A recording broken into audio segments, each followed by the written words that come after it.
So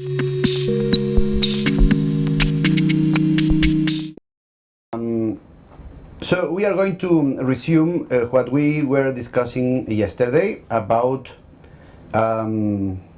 just to tell you, I found this statistics about the historical trend in annual working hours in selected countries, and you can see this from the end of the 19th century.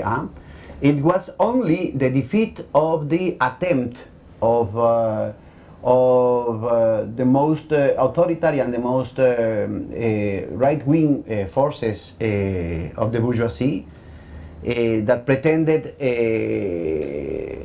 that insisted in the possibilities of surplus, of absolute surplus value extraction, that it was possible the full deployment of the Fordist Keynesian regime of accumulation. Look at this. That is, you have a reduction in the working hours after the 30s. During the 30s, the common trend in the industrialized world, and more so in the periphery, the semi-periphery and periphery, was for the augmentation of the working hours. And we are facing exactly the same type of dangers today. In the middle of a colossal scientific revolution, monopoly capital is blocking the commercial deployment of those innovations, and at the same time is pressing for more working hours. So that is what we are insisting here. That is social struggle. We have to force capitalism to be more profitable in the democratization and the diffusion of the technical progress. This is not automatic. And it is absolutely bad politics to say, but that is capitalism. Yeah. Marx talks about the totalisant totality. That is systems theory. Within the system, it is not possible. Everything is refunctionalized by the system. The point is, if those trends within the system are building other type of dynamics, counter-hegemonic or not. The point is, if the trends that we are building within the system are addressing the transcendency of the system, or on the contrary are reinforcing the most reactionary trends of capitalism. So today there are, of course, within the scientific revolution today, there are some traits like the GMOs, for example. We were talking about this with Eduardo a few minutes ago. So the GMOs are precisely one of the most evident characteristics of this degradation of the historical role of capitalism. You know, the previous green revolution, with all the problems of the agrochemicals, at least had in mind the improvement in the availability of use values, food for everybody. That was at least the role. With the GMOs, it's totally the contrary. It's just more monopolization. It's more concentration of power, political, economic, scientific power in the hands of a couple of monopolies. And you know, today, this is not only the Anglo-American world. Today, there are some Chinese companies buying Syngenta. So, all the historical role that China as a capitalist power could fulfill in the current conjuncture is being asphyxiated because of this absorption in the logic of rent-seeking, monopolic, speculative, parasitarian capital. And that is very important. You cannot say, science is bad because of Monsanto. No.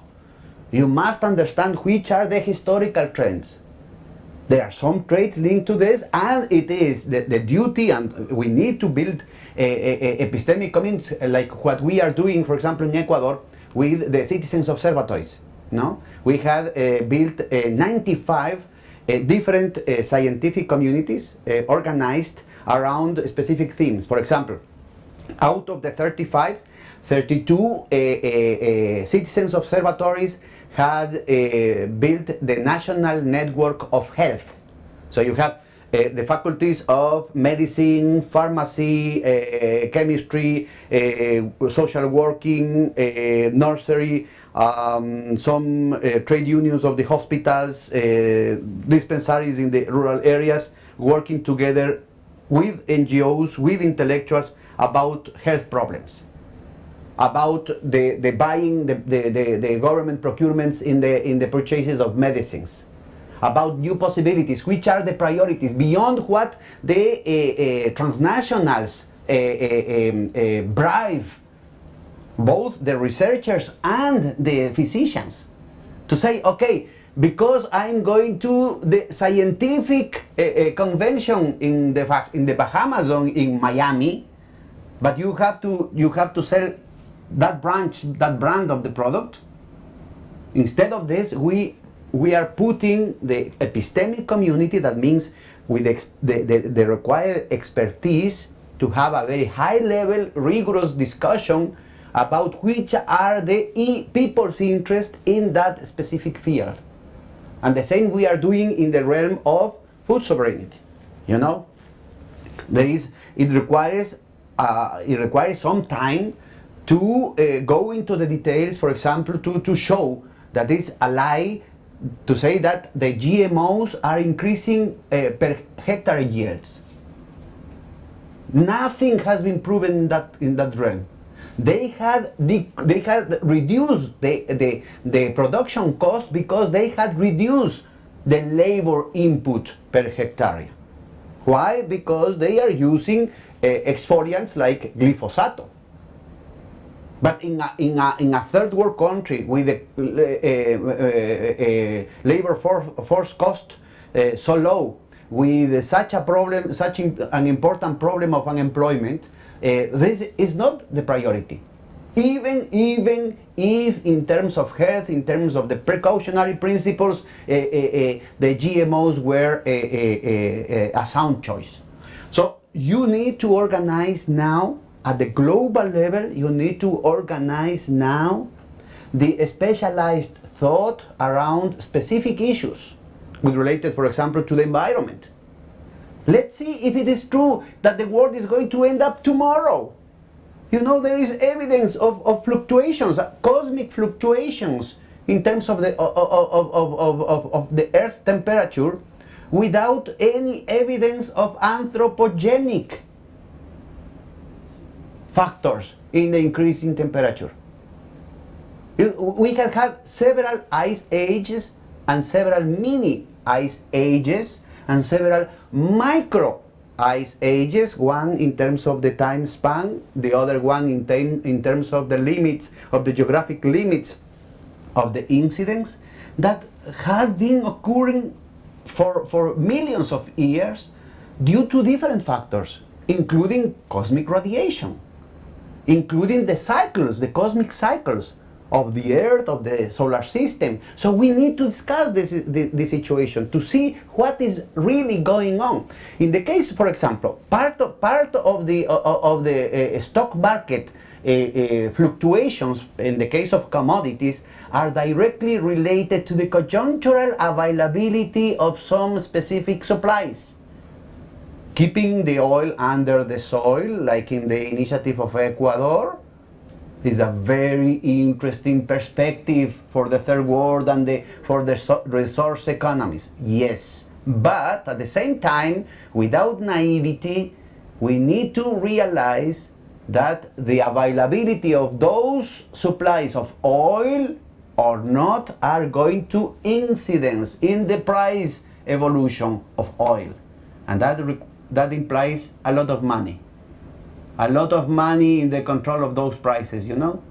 Speculation can harvest a very juicy price out of this type of benevolent initiatives. No, you have to be aware of this situation, and you must provoke an open and transparent and rigorous discussion in every single field of knowledge. So let me return to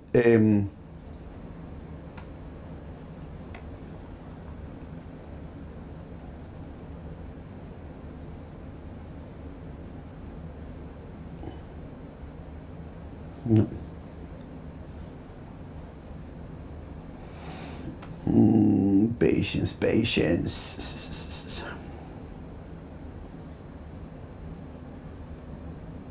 I thought it was open.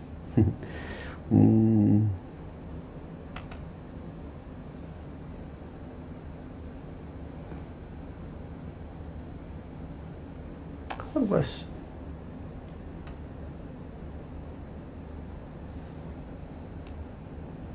Sorry, I messed up the.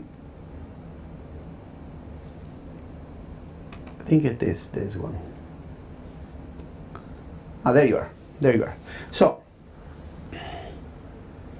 in order to transform the society, we need to pay attention to this, all the consequences of our action. No, we have a theoretical praxis that requires, of course, rigor in terms of the scientific deconstruction of the different phenomena that creates the conditions of subjugation of population, no? That reproduces the conditions of exploitation all around the world.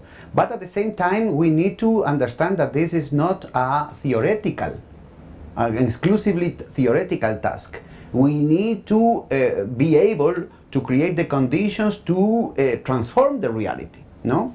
So when we were talking about this more generalized conceptual map of the type of human relationships that are involved in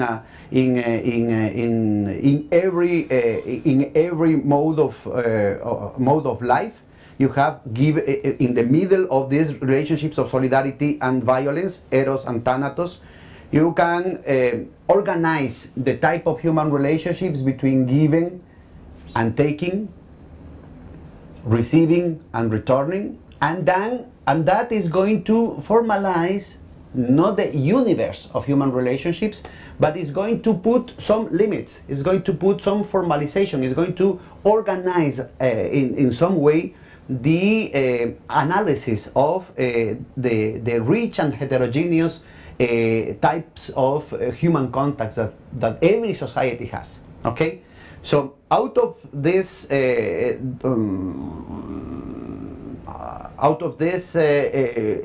organization, this analytical tool, you can define the role of human attitudes around generosity, reciprocity, power, to say something, and violence. No, and we saw yesterday the different corners of this type of exchanges, this type of matrix of rights, entitlements, obligations. You have the ritual gift. You have a different type of exchanges. The gift with the generation of specific social attitudes, specific ethos. No, and it was only in this corner, this specific corner of the society, that you find the magmatic conditions for the explosion of mercantile relationships. So market is not part of the human nature. More so, market is not the most important part of human nature. But at the same time, market is not the evil one. We need to understand from a scientific, not from an ideological point of view. So sometimes in the progressive movements you have a relationship of hatred. It's a blind hatred against capitalism, against the market.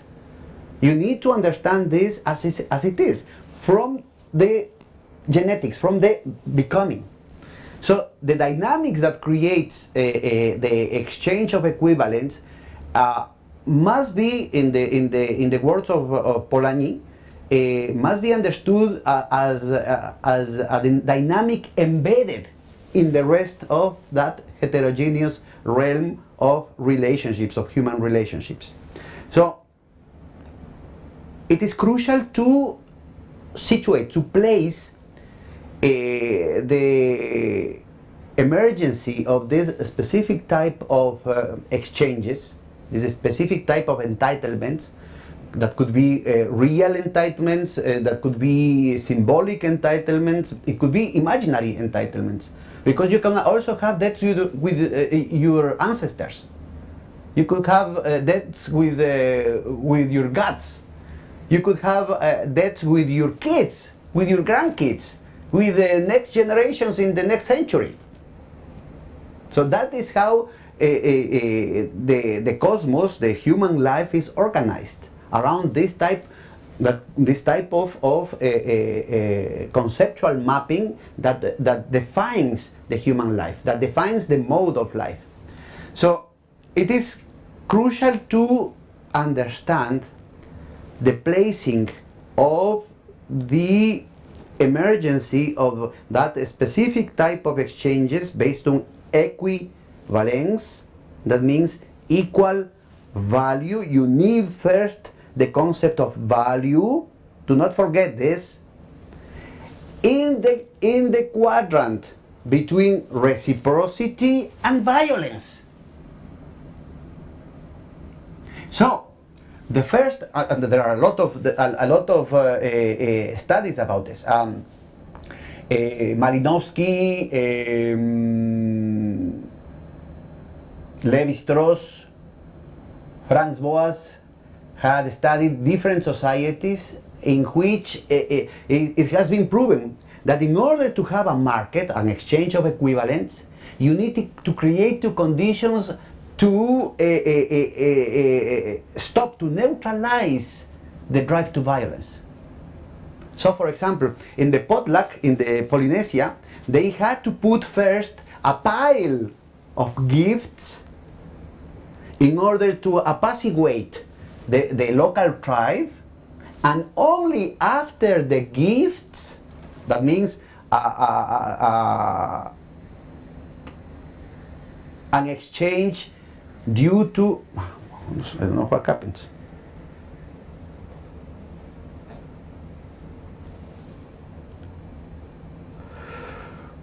What happens?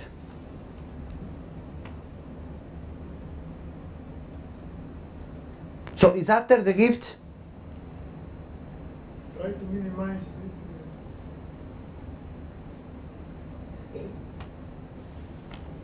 Okay.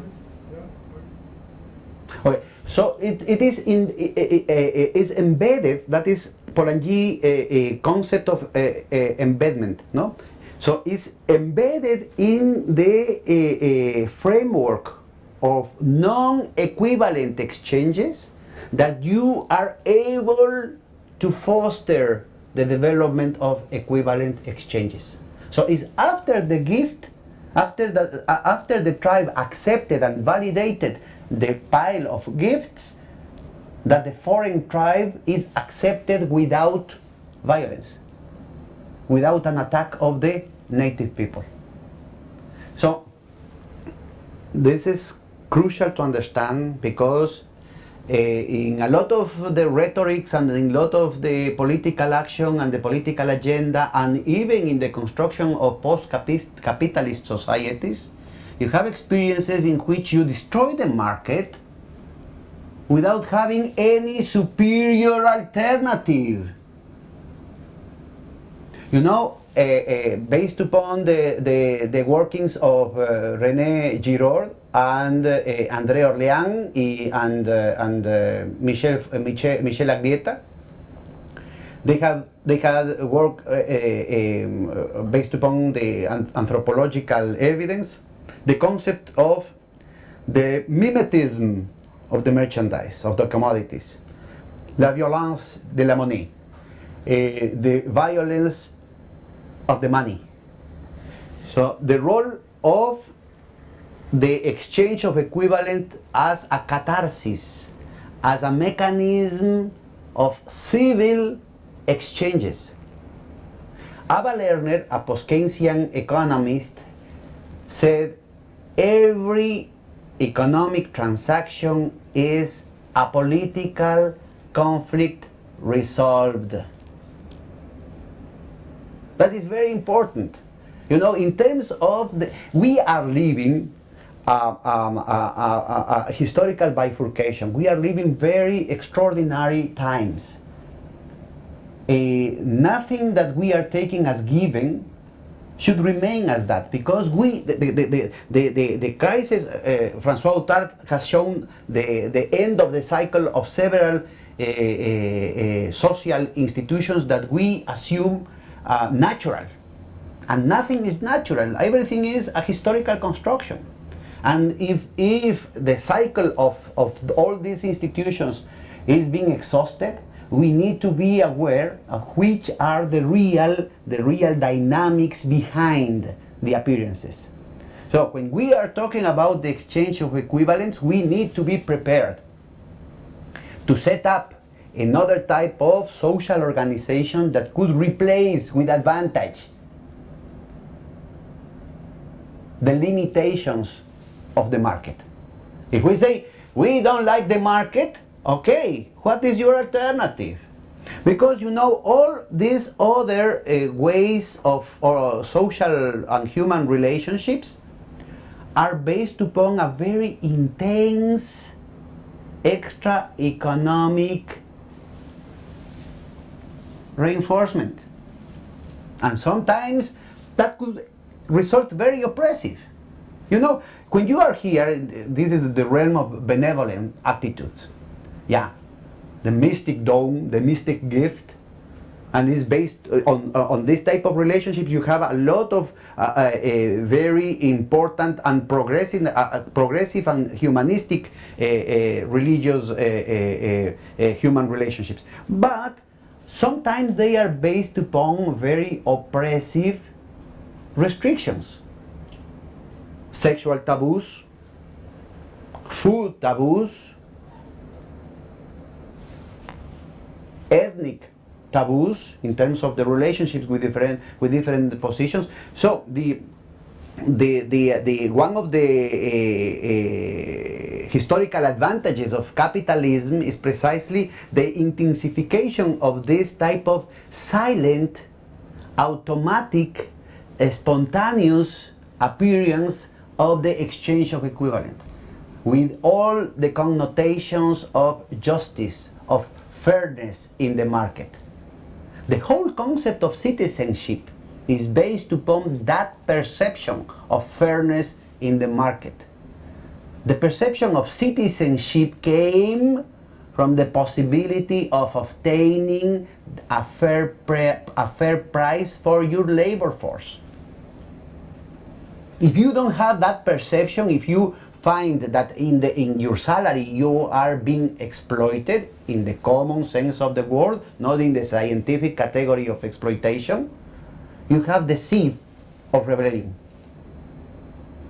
That is why it is just in the moment in which you enter into a period in the Western societies in which capitalism penetrates the labor process and spill over the society in the need for building a domestic market for the realization of its own merchandises, that you start having a wage rate that is going to cover the basics for the reproduction of labor force.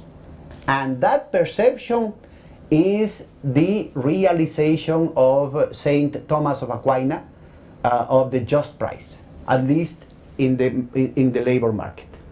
That is at the core of the English doctrines of the Glorious Revolution, and much more clear in the French elaborations of the Enlightenment century, and after that of the French Revolution, the concept of citizenship. Okay, so the civilizatory promise of the bourgeoisie, the civilizatory promise of the capitalist modernity, with the conclusion of the motto of the French Revolution, liberté, égalité, fraternité, is precisely the sublimation of this type of specific attitudes as the norm of the whole society. That is why in the case of England, you have with less transcendental aspirations, you have a much more how can I say, a much more rude, much more gross and mechanic relationships in the thought of Locke, in the thought of Hume, and overall in the thought of Jeremiah Bentham, the father of utilitarianism. He had systematized as the norm for the whole world this specific way of life that is utilitarianism, that automatically, beyond the role of the philosopher itself, beyond the role of the author is, on the contrary, Michel Foucault has written about what is the author, no? What is the figure, the modern role of the author. So utilitarianism is a historical need of the society and inundates and colonizes the whole human process, the whole social process, and presents itself as the unique way to be, the unique normal way to be. Those pretensions of universalism are at the core of the degradation. It's at the same time the fostering of the capitalist modernity, but it is at the same time, as we discussed yesterday with PK, I regret that he's not here, because that is precisely the point. You know, it's endogenous to the triumph of capitalism that you have the seeds of its own destruction. Because utilitarianism cannot be, okay, I don't have this here, but in terms of the yin-yang, the functioning of utilitarianism requires the presence of the whole universe, the whole framework of other type of relationships, at the cost of their invisibilization, at the cost of the suppression in terms of the perception. So the most important relationships that you have are brought out of these other type of principles, but you do not perceive them.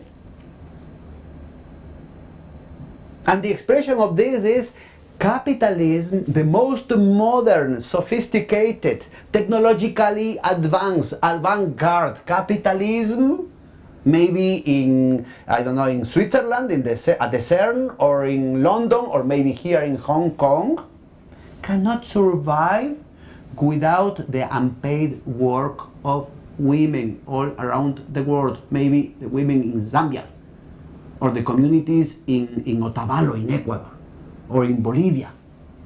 So you have day by day a colossal subsidy from the poorest peoples in the world to the most rich and sophisticated and avant-garde units of capitalism.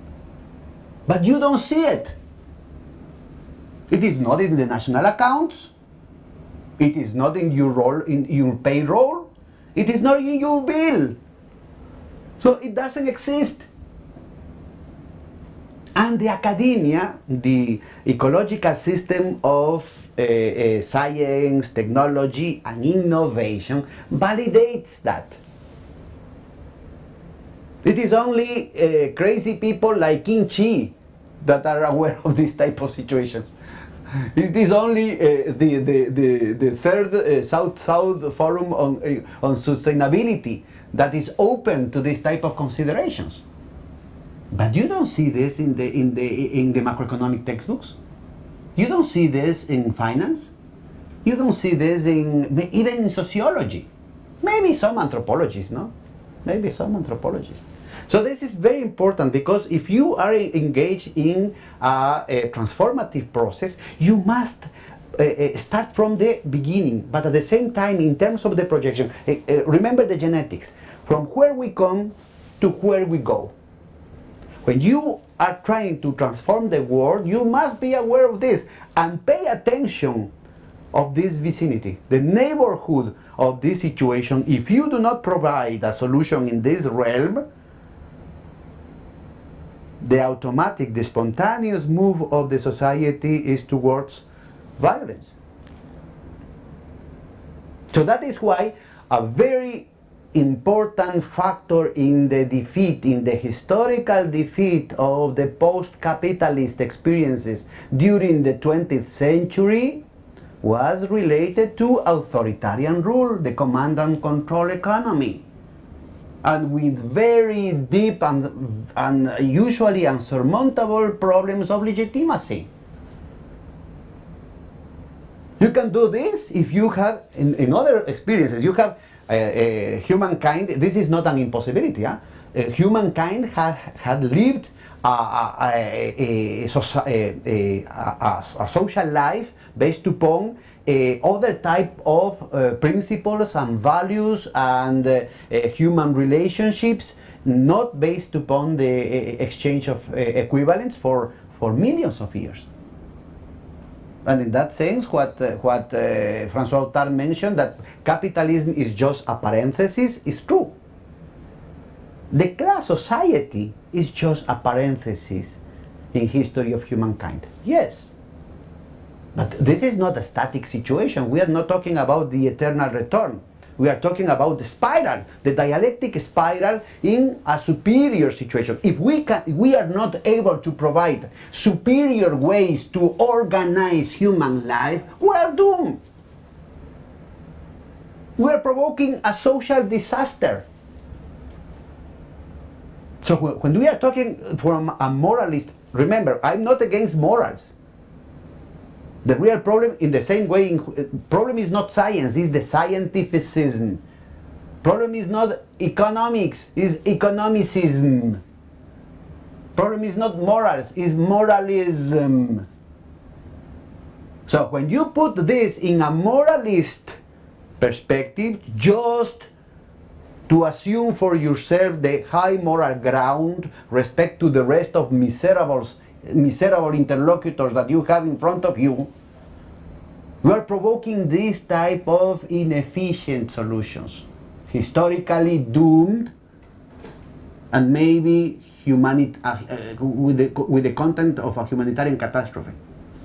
So again, you have this corner, and we can go through the whole map, with the whole spectrum of possibilities. You must be aware that there you have a lot of very positive situations. Good. But also, the mafia is there. The mafia is over here with clientelar relationships. Corruption in the bureaucracy, day to day, should be explained from this type of relationships. Most of our career as scholars is based upon, sometimes with a benevolent guru, but sometimes based upon power relationships. Patronizing people, putting yourself in a higher position, saying, okay, you must learn and you must go and tell what I'm telling you, okay. No? So if we want to build up another type of world, another world is possible, but we need to build up in every single attitude of our days, of our day-to-day life. So we need to deconstruct this situation in terms of the scientific conditions for this. So that is the framework in which, for example, you must understand the effort that we are doing in the case of Ecuador with the soap opera.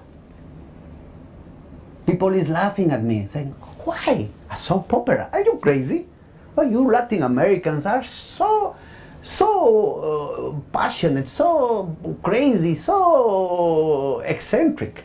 Well, you know, it is only you you are young, you are plenty of energy, that you have the courage to sit for day after day discussing this type of issues. But for the people that have every day a struggle with the conditions of the system, that are tired because and overwhelmed with the day-to-day situation of their kids, the unemployment, the survival situation in the neighborhood, that is not an option. We need to engage, above all, the mothers, above all, the women, because they are, in the reality of the Latin American culture, they are the real axis of the functioning of the family. So if we want to transform the life of the family, we must go to the heart of that family, that is the mother. And even if the culture of soap operas is part of the mechanisms of alienation, we must acknowledge that that is the reality. Not to submit to that reality, but to subvert that reality. Jiu-jitsu. You know, that is precisely the idea, to use the power of the enemy to defeat it. So we transform a mechanism of cultural subjugation in a mechanism of deconstruction, in a mechanism of self-defense, in a mechanism of popular organization, of empowerment of the citizens, of right construction, of citizens' tissue construction. So, in 1 year, we form 5,300 favelas committees, comités de usuarios. 5,300. So when they tried to apply the same type of economic war that you have in Venezuela, that you had in times of Allende, that was crucial for the success of the Pinochet coup d'etat, that you had in several other parts all around the world, and people assume that this is just a technical situation, it was a bad economic policy. No, this is a programmed, intentional agenda of destabilization using the market, that this is nothing natural. Market is a human construction, using the market for political purposes. And in the case of Ecuador, we defeated that agenda of destabilization twice. The first one was in March 2015, and the second one was attempted under the pretext of the April earthquake this year. We stopped it. In March 2015, they started to raise prices under the pretext of some safeguards, some tariffs that the government has to put because we are dollarized, and Colombia and Peru had devalued their currency, 65% one and 48% the other.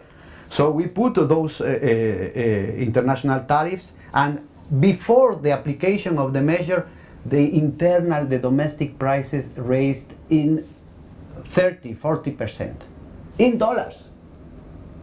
Do you know what is the meaning of a monthly inflation of 30%? That is a hyperinflation in dollars, chaos, in the middle of a very sharp drop of the oil prices. But with the citizens' organization, in a couple of months, we started 400, 500, 600 committees everywhere, in every province of the country, using the cell phone to film how are they emptying the shelves in the supermarkets, how are they hiding in the warehouses their products, how are they remarking the prices.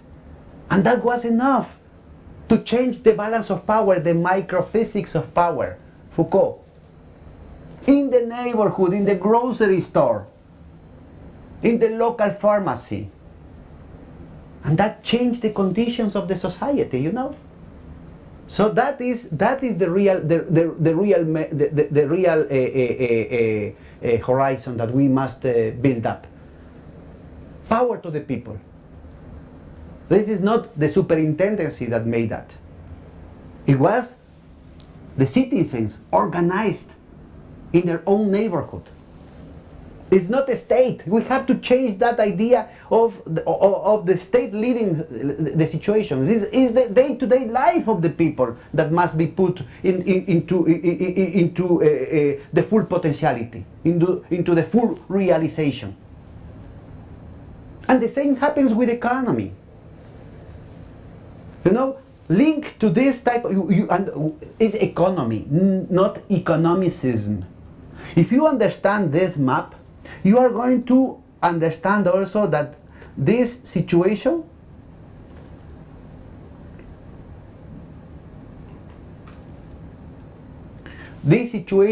has been developed, and that is the key of the modern world, into a schizophrenia between the use value and the exchange value. And that is the great contribution of Marx's work. Out of this, you enter in a dynamics that do not transform the circulation process. You are transforming the production process. From productions devoted, conceived for the organic community, to productions from the beginning conceived for exchange. For exchange here in the local market, for exchange in the national market, or maybe for long distance trade. And they are not the same. As PK mentioned yesterday, they are different type of markets. There are different types of currencies, different types of monies. And if we want to transform the reality, we must pay attention to those essential differences. So in order to understand the dynamics, the diachronical situation, you must know that money had changed the conditions in every socio-economic formation in the world around the constitution of monetary systems of production. So money had transformed the very visible presence of those institutions, reinforcing the human relationships, the social relationship in pre-capitalist modes of production, religion, taboos, violence, rules, into something spontaneous.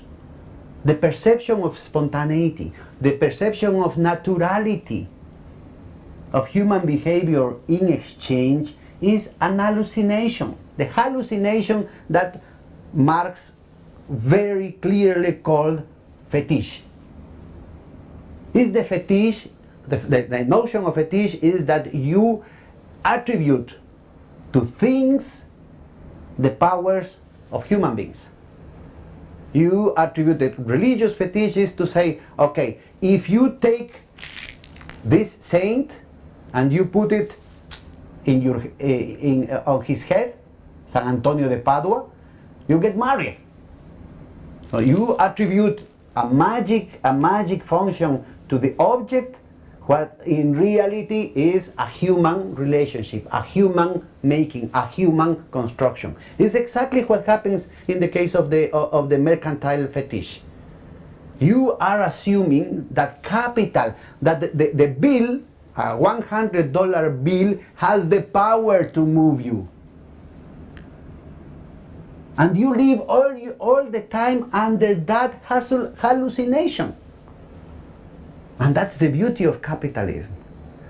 Because that exudes in every transaction, that exudes the perception, the illusion of fair trade, equivalence. That is a fabric, that is a permanent production of legitimacy. That is why the post-capitalist experiences had such a hard time trying to build legitimacy. And that is why it's so easy for capitalism to seduce the masses upon the hallucination of liberty, possibilities, creativity, when as a matter of fact, capitalism is a meal of human lives. It is a kind of usine of meat and blood all the time. You know, so in order to understand how to transform this, you need to deconstruct the day-to-day transactionality. That's why we started with the committees discussing the buying. Something that you assume that is a technical situation, something that you assume that is as natural as the gravity. We started to question. Okay, let's question the presence of such and such product in the supermarket. Let's question the presence of Coca-Cola products in the Coca-Cola refrigerator. Let's question why do you pay this? You know, and we are not inventing this. That is Gandhi. The moment of the imposition of the British imperialism through the price of salt, Gandhi say, okay, do not admit that mechanism of subjugation. Let's go to the sea and pick up the salt by ourselves. Oh, that's crazy.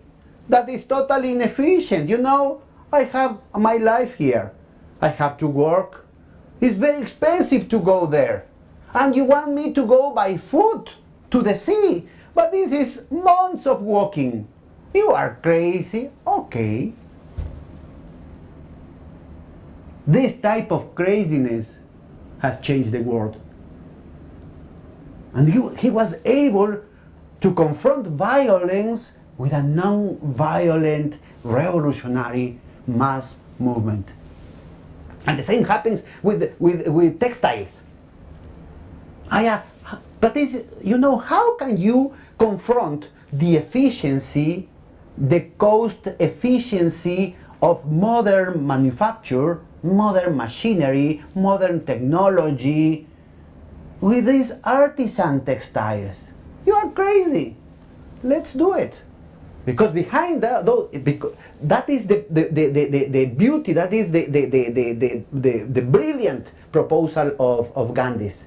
Because behind this apparently trivial attitude, he picked up the core. He picked up a pedagogical mechanism to discover all the fetish behind the everyday life. So it was not the salt, it was not the textile, it was the whole system that was denounced by these attitudes of Gandhi's. And this, that of course in a classroom in the academia with scholars could be totally dismissed at the initial uttering, was picked up by thousands, by millions of people that never maybe that even were illiterate. And he was able to glue together people from every religion, for different classes, from different regions, from different castes. And that built up the conditions for unity. Opposite to a lot of friends in our movements are trying to put an apocalyptic horizon of division, of impossibility, of violence, of pessimism. Gandhi was picking which are the pedagogical, the didactic political actions with more efficacy in the transformation of world. But in order to transform the world, you have to transform the interior world of every human being. And every human being counts. That is the strategy, that is the methodology, that is science. We need to think out of the box. The system is presenting us some limits of what those limits says, okay, that is the acceptable politics, that is the acceptable academics, that is the acceptable, theoretical discussion, that is the acceptable mass movement. We need to say, okay, that is your agenda. We need to think in terms of the anti-systemic mechanism in the here and today. And this map is very useful for this. You know, when you started, because that acquires, once embedded in the realm of heterogeneous type of human relationships, the development of the exchange of equivalents provokes a sophistication of the social division of labor, and the transformation of the community of being into the society of having, with the consolidation and the transformation of private property into capitalist, into the mercantile and then capitalist private property. You have money as the organizing principle of everyday life, and the intensification, the tremendous corrosive power of this type of practice had a life on itself. Not only in the realm of economics, but also in the realm of the symbolic and the imaginary, that penetrates the hearts, the souls of human beings, as the organizing principle of life, as the only valid, the only decent, the only progressive, even the natural way of being. So that perception is based, is not an arbitrary situation. This is not an individual opinion. That is the objectivation of that subjectivity that had created a material force that defines the world as it is, and defines the limits of our political struggle. But at the same time, it opens the doors for a scientific transformation of that possibility, the notion of fetish. Marx had presented, in the same way that you cannot understand Polanyi only from the Great Transformation without reading the ulterior book, the trade and exchanges in the early empires. You cannot understand Marx without reading the manuscripts, the young Marx writings. So he presented different aspects of alienation. You have an alienation of the creator, that means the products. You produce objects that become your enemies, that counterpose yourself, that oppress yourself, that subjugates you. But you are the creator of those things that oppresses you. Second is the alienation, Entfremdung, the alienation of the creation process. Labor, in Latin, trápola, en español, trabajo. Trabajo, trápola in Latin, means trápola was a torture instrument. Because humans perceived, because this alienation perceived labor that should be the creative potential of human being as a torture, as suffering. Because psychologically is presented as an imposition. Instead of being an occasion for your self-realization, it becomes a torture. Third, the alienation of the creator, of the demiurge, in individual terms. In this destruction of the organic community of being and the transformation into the anarchic, atomized society of having, individualism appeared as the natural thing. But that is a hallucination. Human beings cannot survive, cannot be explained, cannot realize themselves isolated from the rest of the collectivity. Otherwise, the example of human beings should be prison in isolation. Is that the realization of human beings? That's hell. But as part, as a kind of automatic, spontaneous excrescency of the ideological environment of capitalist modernity because of the day-to-day role of the market, you assume that this is the natural essence of humanity, individualism. That is an alienation. That is an impossibility, trying to be happy in your individuality. And fourth, Marx do not fully develop this idea, is the alienation of the creator, not as an individual, but as species.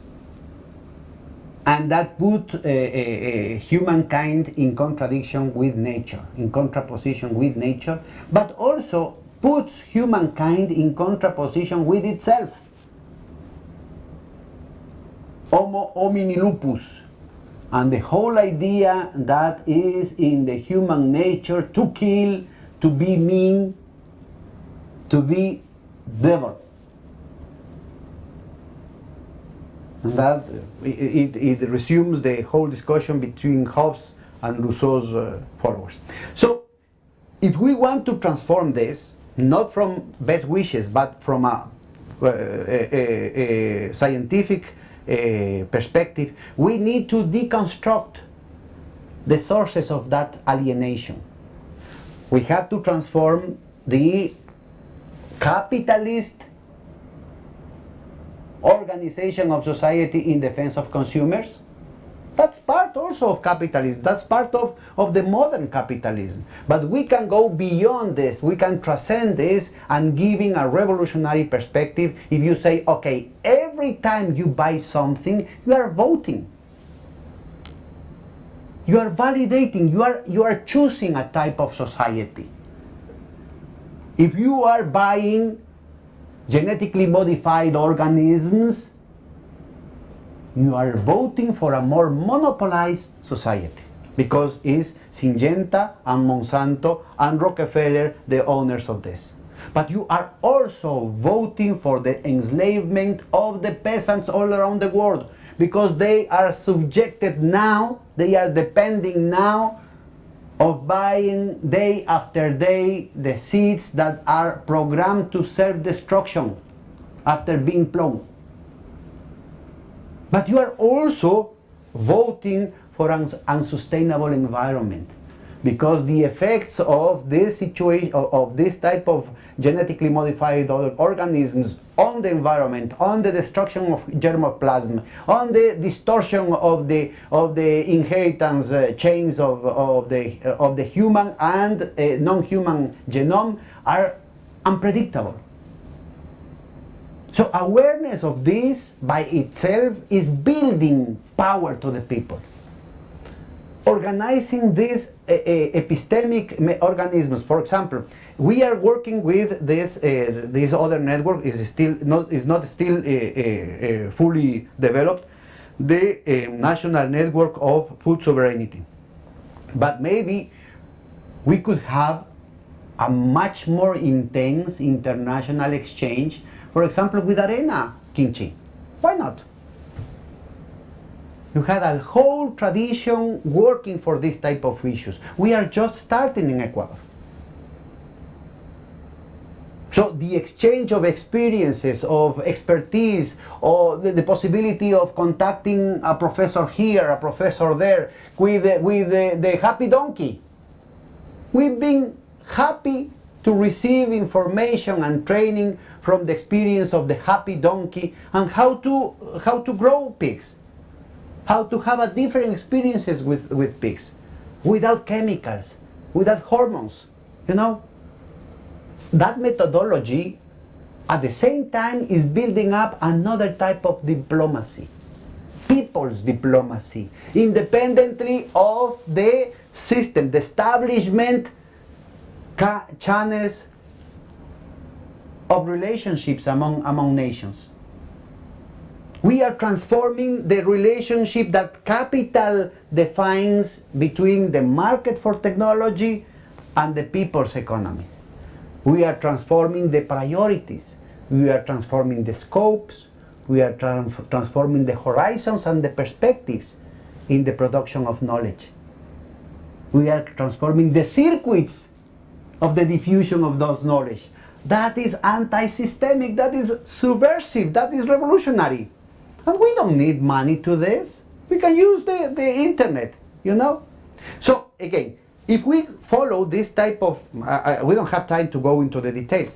We are going to, of course, this is a partial endeavor. It is, but if we could have a global campaign for this type of issues, the political effect is huge. And the investment is very safe. The political investment is very safe. You know, this profane, this non-religious primacy of the fetish, of the symbol, is at the core of the imperialist domination. Is at the core of the moral direction in the Gramsci sense of the process.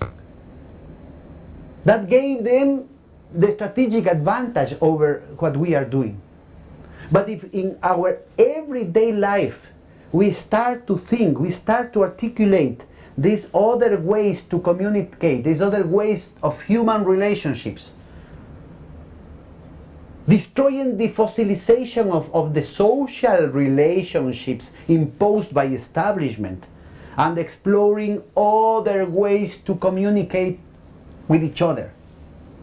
Out of the box ways to communicate with each other, we are building other type of society right now. Another world is possible, and not tomorrow, today.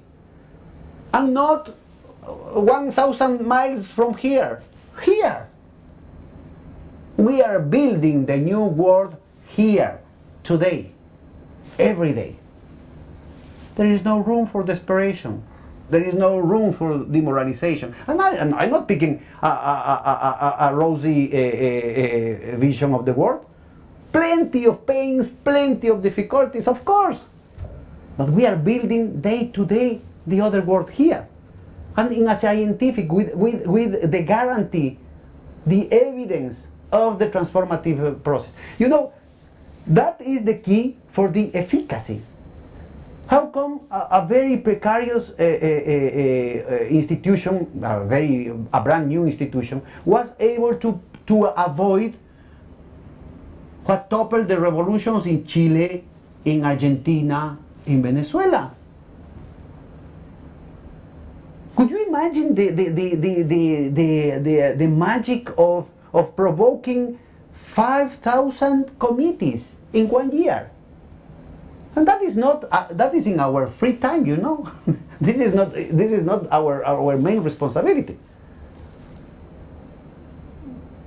The real merit, of course, is in the citizen, but is the lucidity of the theory that creates the conditions for the efficacy in the political practice. The lucidity in the theory provokes efficacy in political praxis. And the same happens, for example, with respect to Gandhi. We have to learn from this type of experiences. Nobody, well, if you put in the framework of the discussions of the Second International, of the Third International at that time, Gandhi was a crazy. For the intellectuals discussing Marxism, discussing revolution, discussing anarchism, that was a wise man, a holy man craziness. And look at the efficacy, at the political efficacy, the transformative projection that this type of initiatives have, because of that type of profundity. I'm putting to your consideration this type of possibilities because upon this type of social dispositives and practices, you are the system has rebuilt the matrix of rights and obligations, of entitlements, under this perception of utilitarianism. Homo economicus is not only an aberration of the theory, it's an aberration of reality. It's a pathology of the reality. And today, that matrix of rights and obligations, that matrix of entitlements, that are very heterogeneous, very rich, and mostly non-equivalent debts and entitlements had been subsumed. That means subordinated and absorbed by the notion of utilitarianism and the unique metrics of equivalence. But that gives you a permanent deficit because most of your relationships are not equivalent. You are forcing your non-equivalent human relationships to be reduced to equivalent relationships, and more so to be reduced sometimes to monetary relationships. And that is, of course, that is part of the malaise of the society. Freud, the malaise of the culture, was basically addressing this type of issues. Heidegger is talking precisely about that debt. He attributes that problem to modernity itself. He attributes that problem to technology itself. But he is missing the main point. It is not technology, it is not progress, it is not modernity, it is that reductionism to the unilateral measurement, the unilateral metrics of money.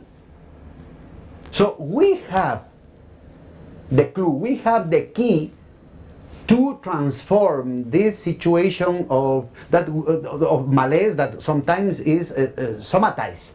Is a psychosomatic situation, no? That is transformed, for example, in cancer, that is transforming in neurosis, that is transformed in diabetes, that is transforming high pressure, that is transforming a lot of illnesses. So we can have a therapeutical political action if we are able to understand this type of keys that distort our life. So pay attention to this. Let's go to what PK questioned yesterday. Market. Upon the basis of this metrics, this reductionism to these metrics of equivalence, you have the development of the market. So what it was just a corner in the realm of very heterogeneous and rich relationships start to inundate the whole society, the market.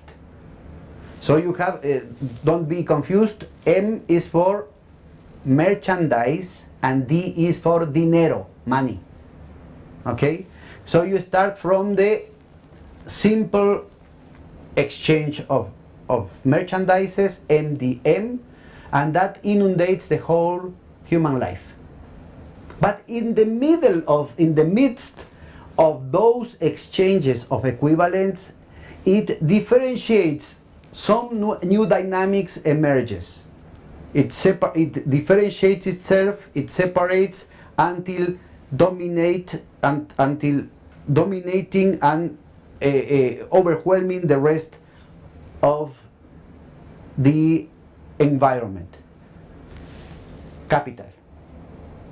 Money, commodity, money. But of course, if we are talking about the realm of equivalent exchange, that is unsustainable. Because nobody is crazy enough to exchange $100 for a merchandise that is going to be exchanged for $100. The trick is that you exchange $100 in the market to exchange for more than $100. Profits. So it is not a nominal problem. It is an ontological difference between the market and capital. You have a lot of things in common. You cannot have capital without a market, but you have market without capital. These are two differentiated dynamics, two differentiated social phenomena. In the same way that in the midst of of the dialectics between entropic and anti-entropic dynamics within the inert matter, that emerges a new type of reality, a new type of dynamics, that is the biotic reality. You have in the midst of the biotic dynamics the emergence of another type of reality, that is the noetic reality, the intentional life. But you have also in the midst of this heterogeneous and rich realm of human relationships, of the noetic life, the emergence of a specific type of dynamics, that is the mercantile dynamics, that differentiates, separates, until overwhelmingly dominating the rest of the environment. You have in the middle of the mercantile dynamics the emergence of a new type of dynamics, capitalist dynamics. You cannot deny, the moment in which the biosphere appeared or is formed, you are not denying, you are not suppressing the substratum of the non-biotic reality. Biology cannot be reduced to physics and chemistry, but cannot deny the laws of physics and chemistry. Psychology cannot be reduced to biology, but cannot deny the laws of biology. You are an intelligent being, but that do not allow you to violate the law of gravity. That is the point. In the same way, you cannot deny, you cannot suppress the existence of the environment, the mercantile environment in which capitalism developed. But you cannot reduce capitalism to market. And you cannot transform or transcend capitalism in the same way that you transform or transcend market. More so, as PK insisted yesterday, there are several ways, there are several forms of the market and several forms of capitalism. You must surpass dogmatism. That is a lazy theoretical exercise. And that is a very dangerous, criminal, and maybe suicidal political posture. You need science. You need more research. You need more sophisticated and complex thought in order to provoke efficacy in terms of the transformative actions. So let's pay attention, and I'm going to finish this in 5 minutes. Let's pay attention to the intrinsic differentiation in the roles of capital. This is not a matter of opinions. Okay? So you can start with money, the most elemental relationship of capital. Money that claims for more money. Okay? That is the level of the appearances. That is what you could think is happening in the world, in the market. That is not true. That is unsustainable. First of all, you need the whole structure of power behind that relationship of money claiming or entitled for more money. That doesn't happen naturally. That is not a law of nature. That is not a physical law. It appears so because of the fetishism. So we need to deconstruct this politically, ideologically, culturally. That is why it's so important to have these other things. But we need to act upon this. But then we need to understand that behind this you have the labor theory of value. And there is nothing metaphysical about this. Both in Marxist and anti-Marxist scholars, you have a very metaphysical attitude. Basically because of laziness, because people quote Marx several times without reading him. What Marx proposes is an explanation of this, and the weekends, if you are not busy with the landlord in the plot for your family. Very visible. And if you do not accept this order of things, the situation is very easy. You are killed, or mutilated, or burned, or punished in some way. Or maybe you are menaced with eternal damnation in hell by the Catholic Church. Huh? The extra economic mechanism. The beauty of capitalism is that you do not require anything of this because it's invisible. That is why we need, that is the importance of cultural studies, Kinchin. Crucial. That has been the real triumph of capitalism. Legitimacy. Because every transaction exudes automatically, spontaneously, legitimacy, fairness, justice. Because the exploitation process is hidden. Because the only explanation in the realm of equivalent exchange to have something beyond equivalence in the second part of the transaction, D prime, this more money, is not a physical law. It's the hidden, fetishized social practice of exploitation in the monetary system of production that is capitalism. So this is not a matter of names. If you don't like the name capitalism, as I change, for you could be weird to see here DMD prime. You can put any other letter. What is important is to address the real phenomena here. If you don't like the name capitalism, like in the discussion between Brodel, Polanyi, Marx, but you also call, Schumpeter or Keynes or Stiglitz, for example. Every one of us could have a different notion of capitalism, as any one of us could have a different notion of socialism. But that is not the point. The distortion is in using my concept of revolution, my concept of socialism as the measurement of you. Given my high moral ground, because I'm the monopolist of the truth, I'm going to measure how short are you with respect to my expectations. Okay? It is exactly in the case of capitalism. It's not a matter of names. And it's absolutely trivial to say that this is a matter of names. Let's call this it is not socialism, it's eco-socialism, or it is anarchism, or it is communism. That is not the fact.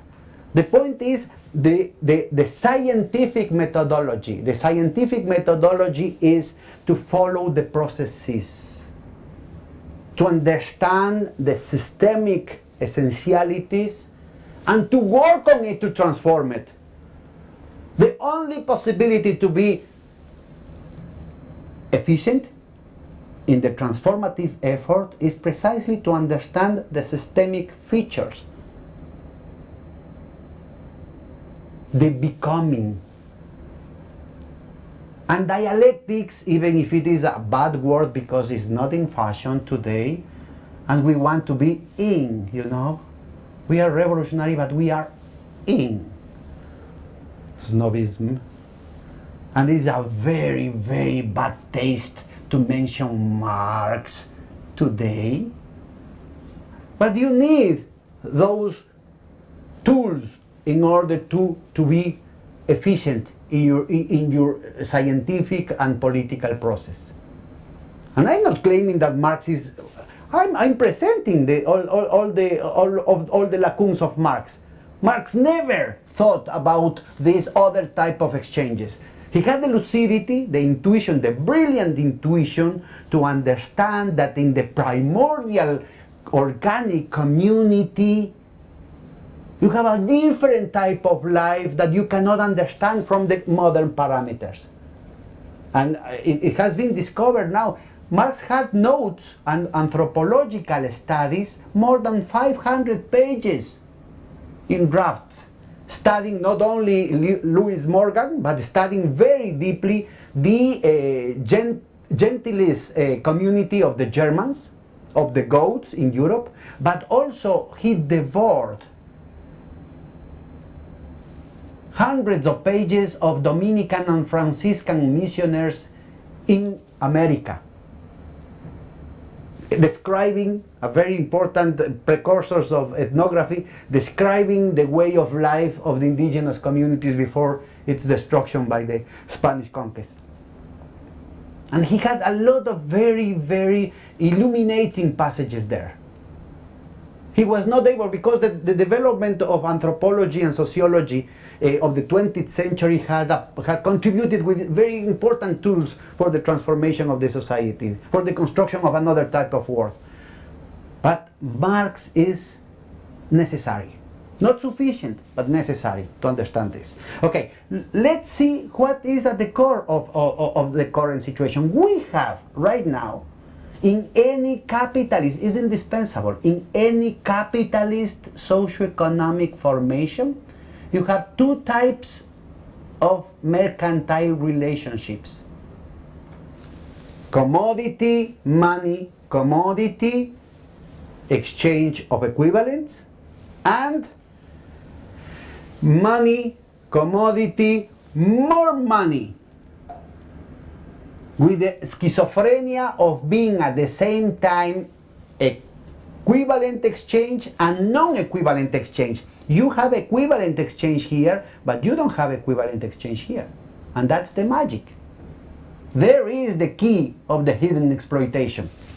And this is not a matter of the circulation. That is the organization of the society. It's a social project what is behind this. And that is the key to understand the different types of capital. Yes, capital is always money entitled to more money. But the carrier of this social category defines the fate of countries and the possibility of wars. In the second volume of Capital and in the Grundrisses, Marx fell short to finally understand the consequences of what he was reflecting on. But he has the seed of the situation. And the big tragedy of this is that Marx was a free trader. So Marx was never able to understand nation nor state. Paradoxically, Marx is talking all the time, because Marx was in that sense an anarchist. It has much more in common with Bakunin than with Lenin. When he had some comments on the Stuttgart program or the Gotha program, one of the last public writings of Marx, he was very critical about the Social Democratic Party program around the use of the state.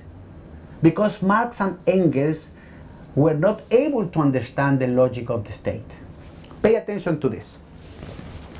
When you have these two types of relationships, that is not subject to opinion. That is even mathematical.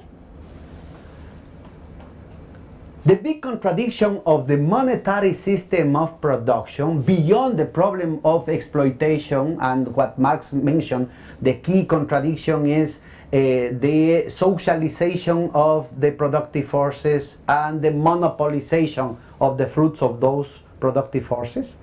Beyond that, you have another situation that is a technical contradiction. That beyond this part, because in this exchange of equivalents, you cannot put in the market more money than the money that you receive. Every one of us usually are in that situation. We can spend the money that we gain selling our labor force or selling our potatoes or selling our shoes, the shoes that we do. That is the single mercantile relationship. There is no way to explain the more money of the capitalist relationship out of this. That is the mistake of Rosa Luxemburg in her book Accumulation of Capital. She misunderstood because he had the right questions but very, very bad answers. That is, it's called gender approach. I'm sorry, that was a bad joke. The very pertinent questions with very bad answers. Okay? It is impossible to obtain an excedent, a plus of money out of this relationship. You cannot spend more than you gain, that you earn in the market. That is the simple mercantile relationship. So you must understand what is going on, what is the source of this plus of money. So you have different questions. I'm not asking about the surplus value, but the surplus money. Money that requires, that is entitled to more money. Are you aware of what is the difference in the question? Okay, because that is very pertinent to understand what is going on now with the ex nihilo capacity of the central banks, especially the Federal Reserve, to inject trillions and trillions of dollars without any consequence, between quotes. Okay, pay attention to this. The aggregate behavior of capitalist, the sum of every capitalist behavior is the sum of the gap between the money that you put in the market and the money that you expect to receive the market. And the viability of capitalism is for this gap to be positive. If you as a capitalist put more money in the market that you receive, you are broken. Am I clear? That very trivial situation, the moment in which you aggregate for all the capitalists in the world, defines a conundrum. How come if one part of the population can only spend what they have earned, and the other part of the population, the dominant part of the population, the decisive logic of the system, puts less money than they take out of circulation, where is the source of that plus of money? And that puzzled Marx. He tried to write Capital 4 times, and he was never satisfied. That is why he only published the first volume of Capital. It was Engels that published the rest of volumes of Capital and left the Grundrisses in the aftermath. Because, among other things, this stuff. So, in Marx's thought, in Marx's schemes, money was commodity, gold. But gold had a physical limit. More so, today there are statistics that can show you how much gold has been produced in the entire history of humanity. Have statistics of the global historical stock of gold. How is this possible? And Marx had the answer in the Grundrisses. It says this difference between the weak fetish of the merchandise, the weak fetish of the commodity, had as a counterweight the strong fetish of money. And then it came the autonomy of the symbol, this non-religious fetish of the symbol. So money is worthy not because of the content of gold, not because of the labor crystallized in the production of gold, not because of the allocation of human effort in the mining of gold, as in the beginning, but the mere symbol, the mere sign of gold is enough to mobilize the rest of commodities and to be the etalon, being the reference for the whole system of monetary production. That gives you the clue. So Marx says, okay, the material substratum of money becomes dysfunctional to money. And money is going to autonomize from this, and is going to. He had a metaphor with respect to the soul in the Christian metaphor. The soul and the body. The soul is going to leave the body because it becomes a clumsy anchorage that impedes, that precludes the possibility of further development. So he had the principle of the answer, and that is the key to understand the current monetary and banking system. But that doesn't mean, at least until recent times, that banks could create with impunity any quantity of money. Because at the end of the day, and that is in the second volume of Capital, the total sum of prices must be equal to the total sum of revenues, must be equal to the total sum of efforts. Value, the labor value theory. Because we must differentiate between wealth from labor. Nature is part of wealth. Non-produced nature is part of wealth. The use values are wealth, in stock or in flow. Opposite to that, and that is what Francois was addressing during this week, opposite to the dynamics of the use value, the society is subjugated by the dynamics of the exchange value. There are some correspondence, of course. Exchange value must rely in the use value. You are not going to spend money for anything, for nothing. That is, the use value is the reason. In general terms, is the reason for the circulation of the exchange value. But the exchange value had a total different dynamics contraposed to the use value. Capitalism managed to be very, very fostering of the development of the use value logic until recently. And that is the key to understand the cycle of life of capitalism. When you talk about the senile capitalism, you are talking precisely the end, the exhaustion of the historical progressivity of capitalism.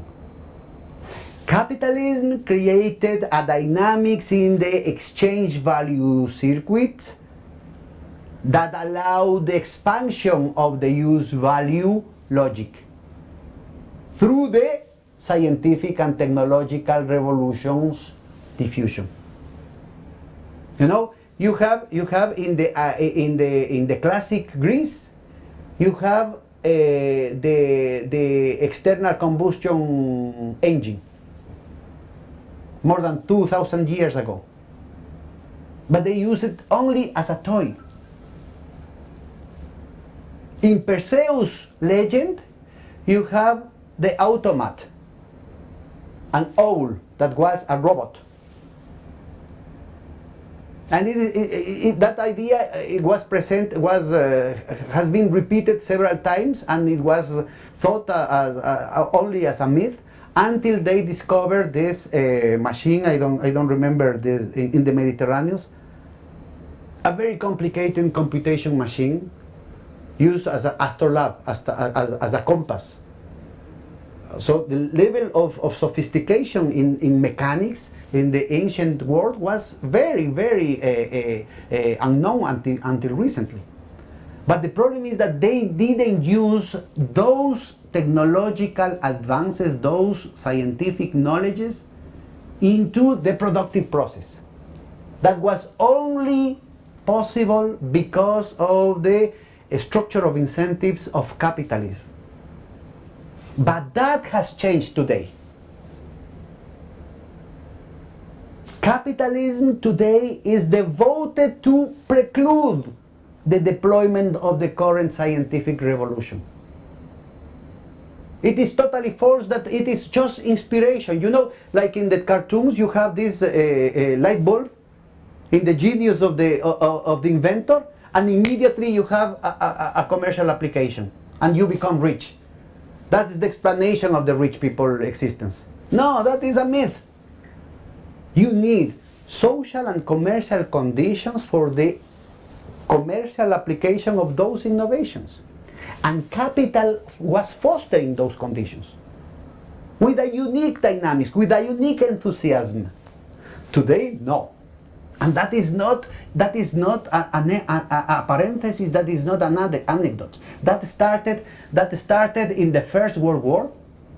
For example, it is very clear how J.P. Morgan combated, how J.P. Morgan attacked with the support of Thomas Alva Edison the discoveries of Nikola Tesla.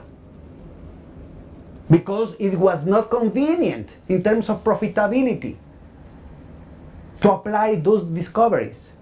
Tesla had already, in the dispute between the AC and the DC, we are not talking about Marvel Comics versus DC Comics, the other dispute between the alternate current and the direct current. J.P. Morgan, supporting Thomas Alva Edison, was trying to destroy the technology, the much cheaper, much more efficient technology that Tesla has developed. But finally, beyond the bribery, beyond the sabotage, beyond all the attacks, Tesla, with the support of Westinghouse, ended generalizing the use of alternate current. And we are using here, this is alternate current. That survived the attacks of the monopolies. But that was a punctual anecdote. That has been generalized, and today, even if you cannot believe, because it's repugnant to admit it, the most important efforts, not only of the monopolies, but the system of espionage, of industrial espionage, of the big potency, of the big powers in the world, at the core of the current commercial and currency war is precisely the prevention of the commercial deployment of the colossal arsenal of innovations. And that is happening just now, and they cannot surpass this situation. Of course, I'm not talking about that, about the stopping, the absolute blockage of innovation. Monopolies competition forced them to filter permanently the situation. The evolution of the iPhones is part of this. You know, Nokia was the leader in the industry 5 years ago. Now it's bankrupt, it has disappeared. Why? Because the rhythm is not only in quantitative terms that they are this dynamic of capitalism has flooded the market with commodities too cheap to satisfy the aspirations of profit that the monopolies imposed. It's not only that. The velocity of innovations is such that they don't have time to retrieve the value of the fixed capital invest.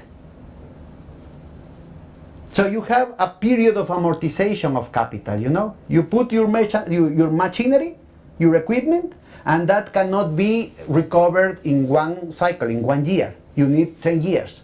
Usually the law allows you, in the accounting norms, the accepted accounting norms allowed you to have, for example, for a vehicle, 5 years, for a building, 20 years, for the plant, the machinery, 10 years.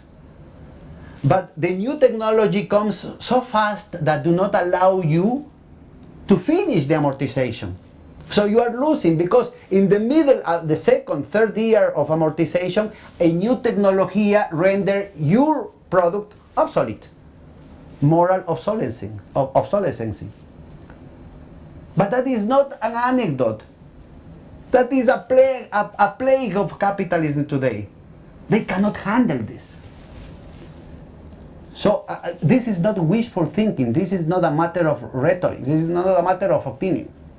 That is happening not only in the realm of electronics, not only in the realm of telematics. It's also happening in the realm of biotechnology. It's also happening in the realm of new materials. It's also happening in the realm of nanotechnology. Graphene. Have you seen the commercials about graphene in YouTube? Well, there are new and new generations of graphene. The technology for fusion instead of fission in nuclear energy that transformed totally the whole discussion about ecologics here and safety, because it's a totally different situation, has been blocked, has been suppressed. The electric car was invented 40 years ago and it was suppressed. Was the inventors, because it was not only one. I know for sure the situation of a Norway inventor in 75 that was bribed to go hidden, to fly Norway and to disappear from the scenario and to suppress his invention. The laser operations in your eyes, the laser surgery of your eyes appeared. I have the number of Popular Mechanics in 1958 and was suppressed by the firm that the monopoly in terms of glasses that didn't want to happen until the end of the 80s.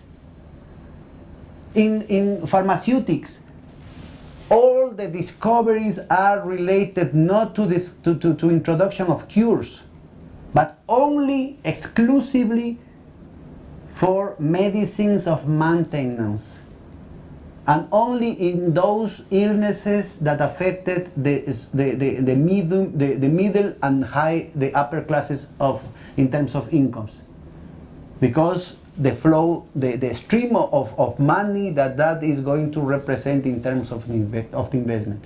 Nothing with respect to Zika, nothing with respect to dengue, nothing with respect to tuberculosis, nothing with respect to leishmaniasis. There are a dozen. The World Health Organization has a list of neglected illness that nobody wants to take care of because it's not business.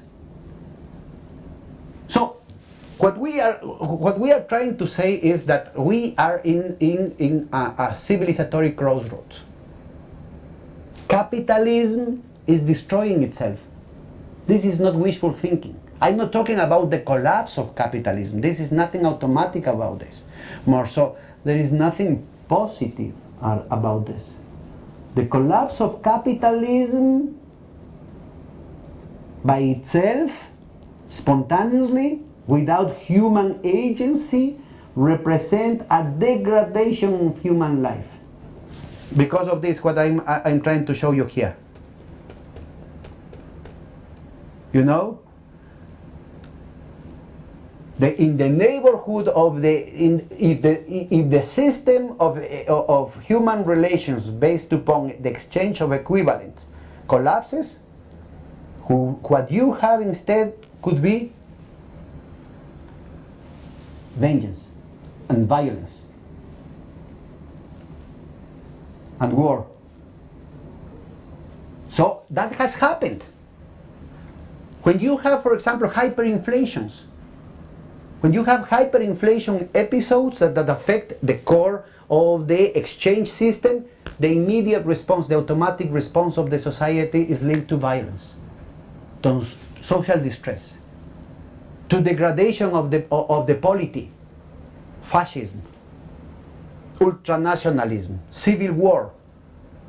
And that has been, and I'm ending with this, that has been in the arsenal of the empire. In order to have a Hitler, it is a myth that you had as an antecedent the hyperinflation. In order to have a Hitler, you have to provoke the hyperinflation, but in the aftermath, you have to provoke a depression with Peter Brüning. It's only Peter Brüning that raised the intentions of vote from 5% of the German electorate to 33% of the German electorate. In order to have the destruction of Yugoslavia, in order to have the civil war in Yugoslavia, that is not human nature, that was artificially curved by Tito, that was provoked by the adjustment programs of the IMF and the external debt crisis programmed by the CIA. And it was only in the aftermath, with the result of the tension, of the destruction of the system of exchange of equivalents, that you had the possibility, that you have the fertile field to sow for civil war. And in every transition process in the post-capitalist societies, you have the same project. Sometimes, it has been mentioned here, the collapse of the Soviet Union provoked a tremendous distress, a genocide, because the life expectancy dropped in a matter of few years, but they didn't succeed in the intentions to provoke a civil war within Russia. Very important. Very important. They have done in other parts. And this is not conspiracy theory. This and famines has been part of the political weapons, like the famine that the British provoked in Ireland at the middle of the 18th century, like the famine that they provoked in India in the middle of the 18th century, simultaneously with Ireland, but also trying to prevent the independence in 1947 in Bengal. And the progressive scholars, the progressive intellectuals, the social movements must be aware about this and should prepare the conditions to defend our peoples from this type of economic war. So that is what we are trying to do with this single step of taking 20% of the space of the refrigerator of the Coca-Cola, with the soap opera, with the with the neighborhood committees in every corner of Ecuador, with the productive assemblies, with the Supertienda Ecuador using internet as an alternative channel of logistics, if you have the eventuality of an economic war of scarcity, of artificial scarcity in our country. You know? That's simple. If you have the right diagnosis, it is very clear what is the revolutionary agenda. Thank you.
What I was trying to present a methodology. Again, I'm insisting. I'm not saying that this is the truth.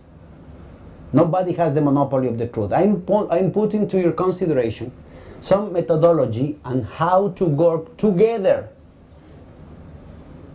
in a scientific mechanism for the design, for the diagnosis, but also for the design of specific initiatives, political, theoretical, academic initiatives, cultural initiatives that could transform the world.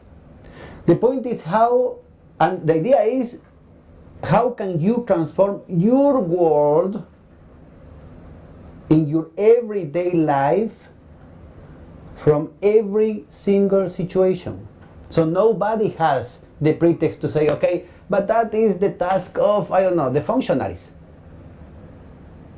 That is the task of the social movements. I'm not part of the social movement. That's part of the functionaries, and I'm not an authority.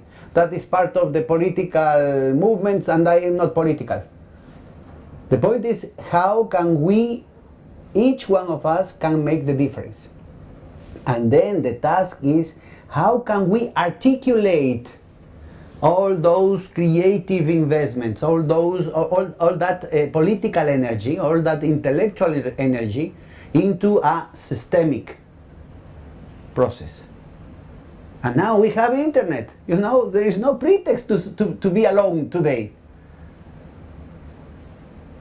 So we can build immediately, and maybe the initiative of the Global University for Sustainability could be the matrix for this situation. We can build up a net of networks working together in different perspectives, in another type of activism, in another type of militance that do not demand the same type of full-time commitment, impossible commitment without financing that you had in the past, but could be equally effective or even more so. You know, if we can transform, like in the case of Gandhi, you know, how futile is the purpose of me, myself, traversing thousands of kilometers, walking, to go to the sea by myself and picking a glass of seawater in order to transform in salt. Could you compare this with the tons and tons of the capitalism, of the capitalist system of production and distribution of salt? Crazy. But if you achieve the mobilization of thousands, if you achieve the social, the nation expectation around this type of initiatives, you are changing things, you know? So maybe if we have 20% in the space of the Coca-Cola refrigerators in one grocery store in the slums of Quito, is trivial. But if we could achieve this at the global level, and if it is not only the Coca-Cola, but it is also the Pepsi-Cola, it is also the other sodas, it is also the beers, it is also the shelves of the supermarkets and the shelves of the big chains of the pharmacies. And we start also with the government procurement, step by step, in this war of positions. Or maybe in a guerrilla war, in metaphoric terms, with respect to the market, but also with respect to the financial markets. And then it came the new role of telematics. The technologies of information and communication are opening tremendous possibilities to go to the core of the system, no? With a subversive capacity, but it is not in the same way of military confrontation that was the constant during the 20th century. We are not talking about the physical elimination of the contrary. We are talking about a much more dialectic situation, no? Because we must be able to realize the forces of transformations of transformation endogenous to the system. So we need to surpass, we need to overcome this metaphysical and mechanicistic thought. We need to understand the forces of nature. We need to understand the forces of history. We need to understand the forces of market. We need to understand the forces of capitalism. We need to assess with rigor and scientific criteria what we have in our noses, in our faces, and not to refuse and not to deny them out of hatred. That is an ideological, that is more so, that is a psychopathic attitude. Because you are denying reality. So, one part of this situation comes from the social effects of the fetishism, no? The invisibilization, for example, of women's unpaid labor. It's a very clear case of invisibilization of something so evident, so generalized. Is the elephant in the middle of the room that nobody wants to see because the system, the ideology, our discussion yesterday in the afternoon, our discussion about what ideology is. It is very clear.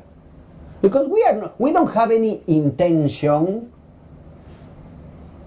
to diminish the effort of our mothers. Well, it could happen, but that is not the general case. The problem is we are trained, we are programmed not to see things with which we live it every single day. So we need to create this pedagogy. Rodolfo Puigros, an Argentinian philosopher killed by the dictatorship, developed the thesis of the pedagogical subject. You have the historical subject, but you have also the pedagogical subject.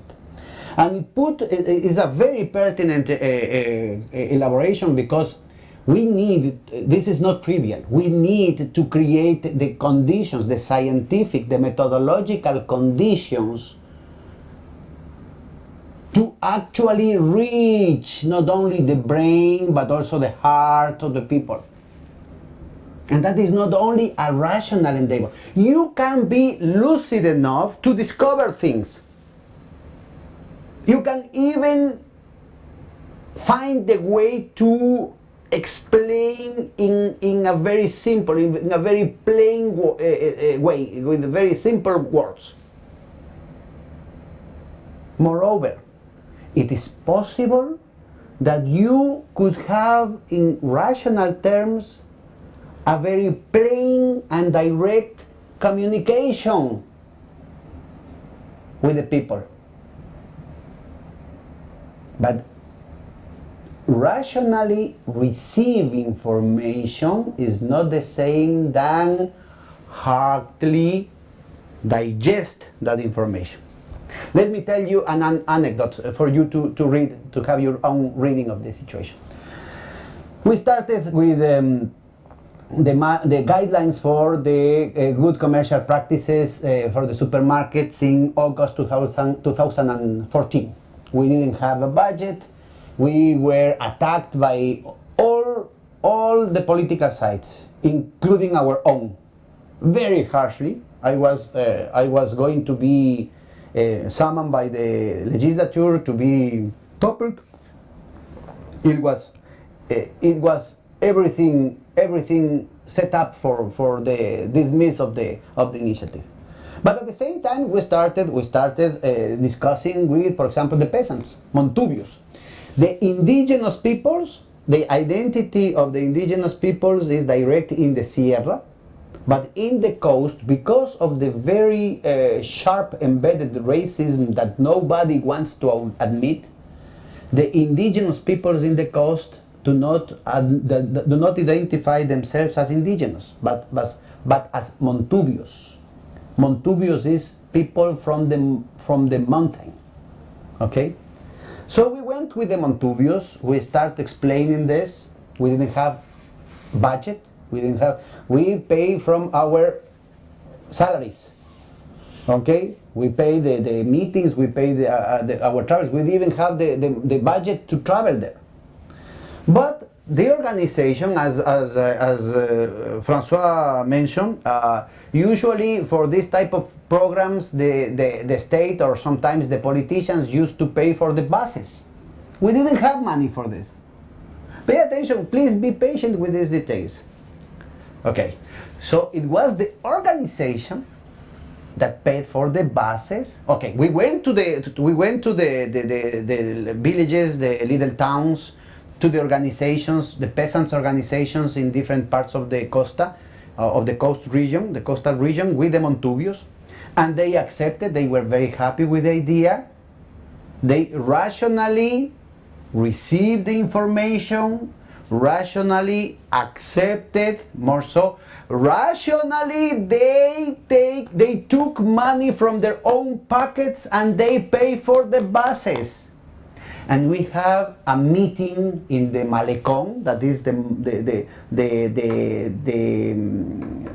roadway near to the river in Guayaquil, the most important, the most visible part of the port. And we took, even with horses, they entered the city in horses with their Montubio attire, okay? They paid for everything because we didn't have any budget. We had a concentration and demonstration in the Malecón, very visible part of the city, in 37, maybe 40 degrees centigrade in the port. The speeches, of course, again explain the mechanism, how to put the products of the Montubio peoples in the shelves of the supermarkets and all this stuff. And we put was 1 hour and a half of speeches of the authorities, of the different leaders of the different sections of the organization, the second degree, the first degree, etc., etc. Then 37 degrees. Then we put, because we didn't have money, we put some tents near to the concentration, in order to have the business rounds. For the first time in history, we sit together, on one side the peasants and on the other side the CEOs of the supermarkets. You know, they went, the peasants, the little peasants went, they are brown, as any Montubio must be, a little bit pale than Eduardo, but brown. They were white. It was 37 degrees and they were smelting with cold sweat because they didn't believe that they had the right to talk with a CEO. So it was only because I was very attentive to their gestual language. No? So I was very attentive about the first conversations. Their attitude, the body language was so shy, so afraid of what is going on. Yeah, the problem is it is not working So pay attention to this, please. Do not lose the line of explanation, because that is crucial. So people, remember, people was organized. People rational received the idea, assimilated the idea, accepted the idea, and paid for it. But once they have this, they believe that they didn't have the right to do it in their guts. So it was only in the aftermath, only after the frightening meeting, business meeting with the personnel of the supermarket, that they started to say, okay, it was true. Now, what can we do? I don't know if I could transmit the idea. So when we are talking about the pedagogical subject, We need to take into account both rational and irrational factors, conscient and subconscious and unconscient situations. Jacques Lacan is a formidable tool in order to understand the relationship between the real, the imaginary, and the symbolic. So in terms of the political action, when we talk about Gandhi's initiatives, I think it is crucial to create conditions for this type of communications with people. It is beyond rationality. It must imply mechanisms of self-defense, mechanisms of self-criticism, mechanisms of reconstruction. It is not only the rural reconstruction. We need another reconstruction, the interior reconstruction. When Che Guevara talked about the new mankind, the new human being, he was talking about precisely this type of factors that are sometimes absent from the intellectual's work, are totally absent from the rationalistic horizon in which we usually move, the technocratical trap that we usually fell on. So that is why it's so important to link. We need to create economic initiatives because we must pay attention to the material conditions of life of the people. And sometimes the postmodern agenda is totally separated, lost in the labyrinth of fragmental identitary struggles. We are losing. I'm not saying that this is not worthy, but I'm saying that we are losing the centrality, for example, of exploitation, the centrality of the day-to-day survival, material survival of people. But to pay attention to this doesn't mean economicism. It is not to put your products in the supermarket by itself. It's not to put your products, your orange juice, the orange juice that you made with fresh, organic oranges that usually were rotten because nobody wanted to buy, because there was no logistics for accessing the market. It is not only that economic result, it is not only the redistributive possibilities, it is not only the reactivation of the markets from the territory, this bottom-up reanimation of the economy. It's not only the creation of the productive fabric and the supplier-client relationship and the reconstruction of the value chain. It is fundamentally the problem of power. And the problem of power is not a zero-sum game. The problem of power is a relational dynamics, but it is also a problem of interior capabilities. You need a psychological disposition in order to do things. So we need to transform the economic initiatives in a social pedagogy. Sometimes it's not enough. That is why we need a soap opera. Let me go into the details of the soap opera. We didn't have a budget.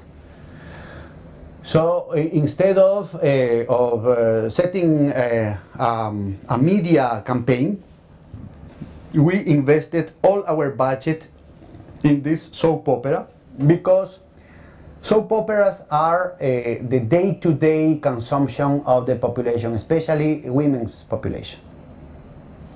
Opposite to what happens, and that in terms of cultural studies is key. We acknowledge that soap operas are, in general, an instrument of cultural domination, an instrument of cultural alienation.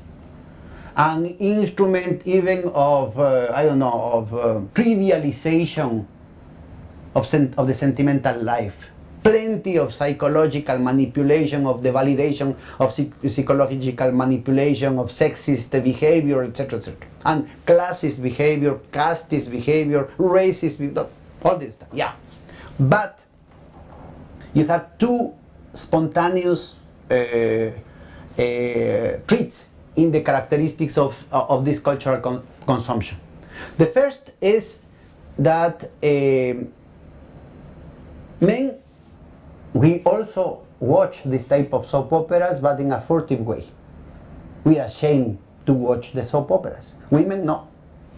But while men watch soap operas, but also action films and CSI, and we swallow all the violence, the racism, rapes, beheadings, tortures in the action films without saying anything because we are very machos, we men used to dissect, deconstruct spontaneously every single episode of the soap operas. Great! Because they don't swallow, they devolve, they return. They had some elements of self-defense, of criticism. They build up in their conversation with the family, with the neighborhood. They have already a culture of talking.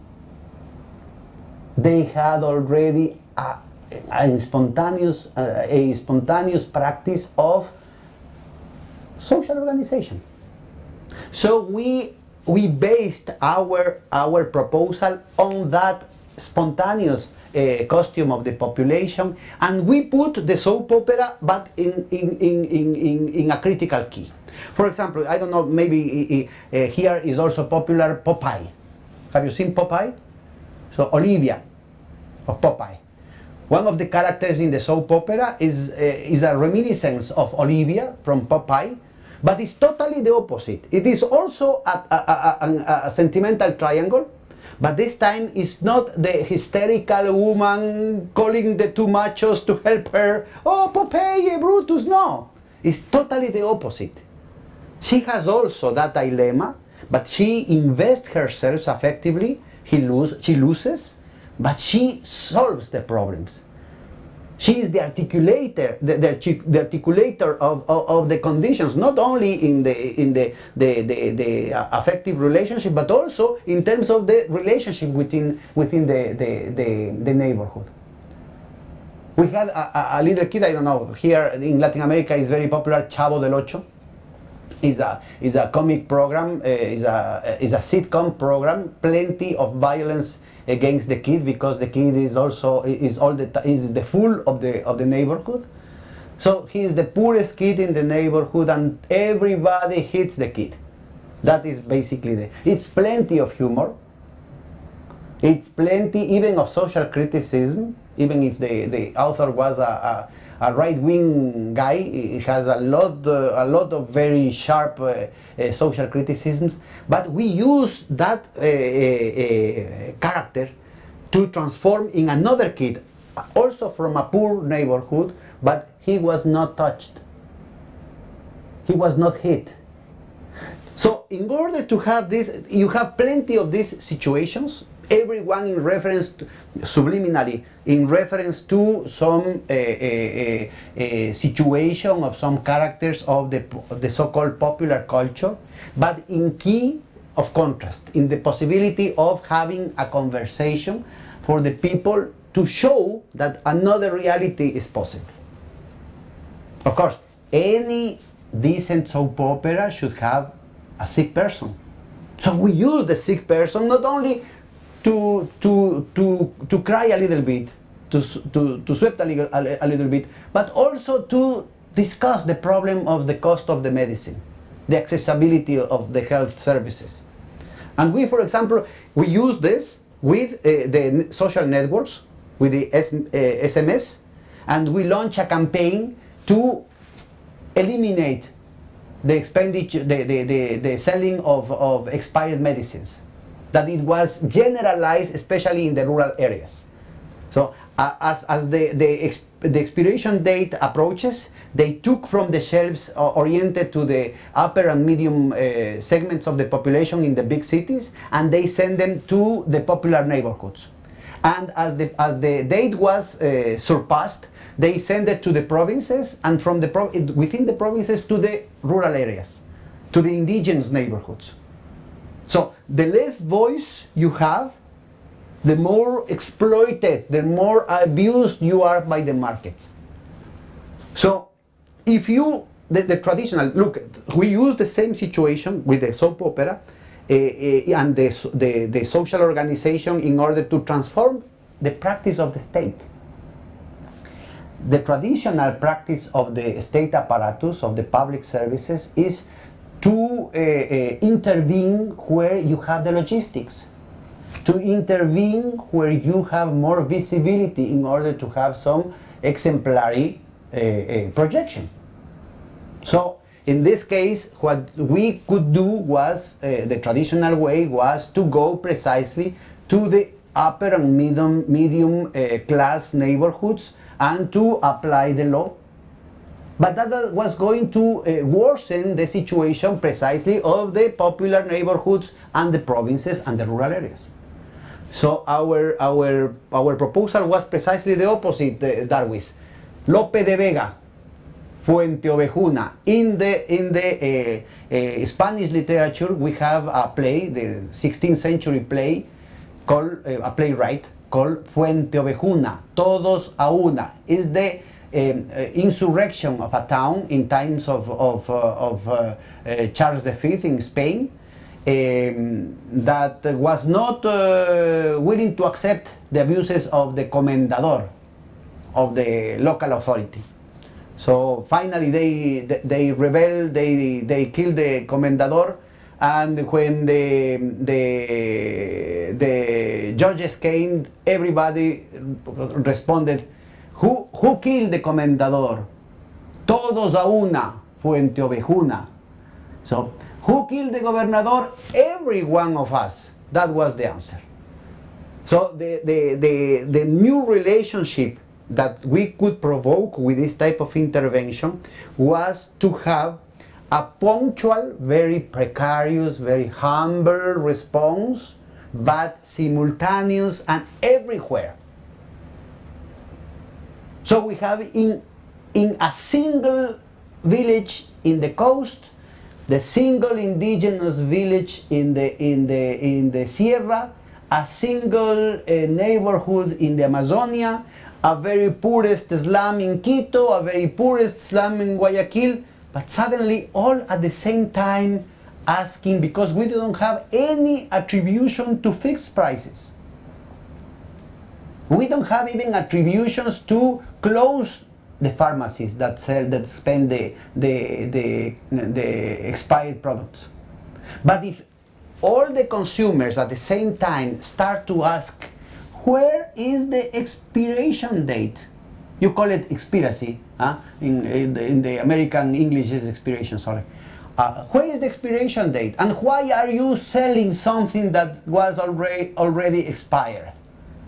So it is what Foucault calls the microphysics of power. This, instead of the hierarchical relationships of power, you have the heterarchical relationships of power. Something absent from the traditional leftist and progressive movements considerations. You have also other type of power relationships that are with your peers, are relationships of subjugation, of alienation, of fetishization, of degradation, that do not involve the capitalist exploitation relationships, that do not involve the command and control relationship with the state or the authorities, that you have with your neighbors. But also we have, as a parenthesis, we have also with our family. And that is one of the venues of psychoanalysis. How to deal with this type of contradictions. how to have a healthy life, how to transform every single human relationship in an opportunity for emancipation. Because it is not only the goal, it's the path itself that provokes the emancipation. The transformation of the pedagogical subjects occurs the moment in which every poor people, every single human being in the neighborhood assumes the responsibility of solving things, small as they are. You know, Che Guevara, when he passed through Bolivia, the revolution, the 1952 revolution, he mocked to the revolution and says, "Oh, but they are only fumigating the indigenous here. That is not a revolution." Well, ours is much more modest than that. We are only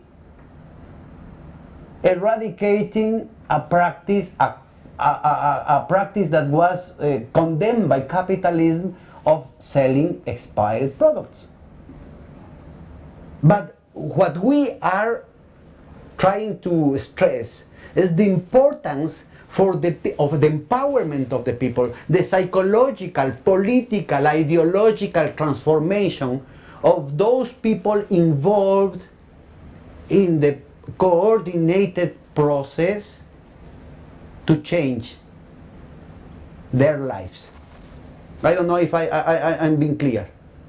So the idea is, what we are trying to do is to find didactical experiences like that could have profound political, psychological, ideological, and cultural impact in the population. And how to transform those personal experiences, numerous as could be, into systemic initiatives, into systemic campaigns. So again, system theory. When you have a system that is working perfectly, for example, a clock, and all the clocks are dynamically, the dynamic coherence of the movement of every single wheel and clock and spring in the clock, no? The system is working well. You need a lot of energy to transform this movement, a lot of physical and intellectual energy to transform that clock, not to break it. To break is very easy. You have plenty of revolutions that spoil things. Cambodia, a disaster, a shame. That is not hard thing to do. To destroy a society, that is not hard thing to do. Destroy the market, destroy capitalism is very easy. What are you going to have instead of this? So again, in the metaphor of the clock, you need a lot of energy in order to transform that system. If that system is working, okay. That is, of course, with the limits of the mechanics. There's a mechanic reductionism. But if the system is not working well, if the clock, if the cogs of the clock has been attacked, or I don't know how to say, has been in a jam. Maybe if you know where is the systemic point, where is the neuralgical point, where to hit, it's enough to return the system to the normal dynamics or to improve the functioning of the system. I don't know if I can. So you can concentrate modest amount of energy in the specific place if you have the systemic knowledge to do it, or at least the systemic intuition to do it. So the similes, the metaphor is precisely this. We don't have to argue to save ourselves to pretext in mobility, desperation, pessimism, that our means are so precarious, that our team is so humble, so busy, so budget stricken, Because we can discuss, we can sharp our diagnosis instrumental in order to find where to hit the clock. And we need to think out of the box. Systemic thought, complex systems theory help us a lot in finding this type of situations. Before this, I know that this is outmoded, but it was called dialectics. It's plenty of very useful instruments in order to find where to deploy energy, how to transform with efficacy our world, our day-to-day world with this strategic projection. So, when we are talking about the possibility of other type of transactionality, we are also coming to this situation. We are still in the realm of Homo economicus. We are still in the realm of the market as it is. We are still under the absorption of this matrix of rights, entitlements, obligations from the perspective of utilitarianism, yes. But the mere condition of returning sense to the day-to-day action, the alienated action of buying and selling, is enough to create another horizon. So we are inundated. This is part of our everyday life. We assume that this is natural because we saw this type of transactions all the time, everywhere, in every single aspect of our lives. That is, we enter with the movie already going on. That is our perception. So we need to create conditions to de-fetishize this situation, precisely understanding where are the systemic crises, where are the systemic contradictions. So we have, of course, the planet is a hierarchical ontology. There are some complex articulation of different contradictions. There are principal contradictions, there are secondary contradictions. But we have, in every corner of the world system, we have an holographic relationships with respect to the principal contradictions. I mean, that we've been talking in previous sessions about the role of financial capital and this new excrescency of speculative, parasitarian capital, governing the world, defining, absorbing, subsuming, subjugating even the logic of monopolic productive capital at the core of the system, at the heart of the system, in the metropolis of the empire. Yes, but this type of practices, this type of social logics, this type of dynamics of power replicate themselves. There is a fractal replica. It is a holographic world. You have the same type of situations, of course, with other proportions, other scale, maybe other formats. The same type of cancerous practices that had distorted, that had degenerated capitalism at the core, had a replica in the peripheries. So we must detect where are those practices and reach with the adequate, in the same horizon of Gandhi's initiatives,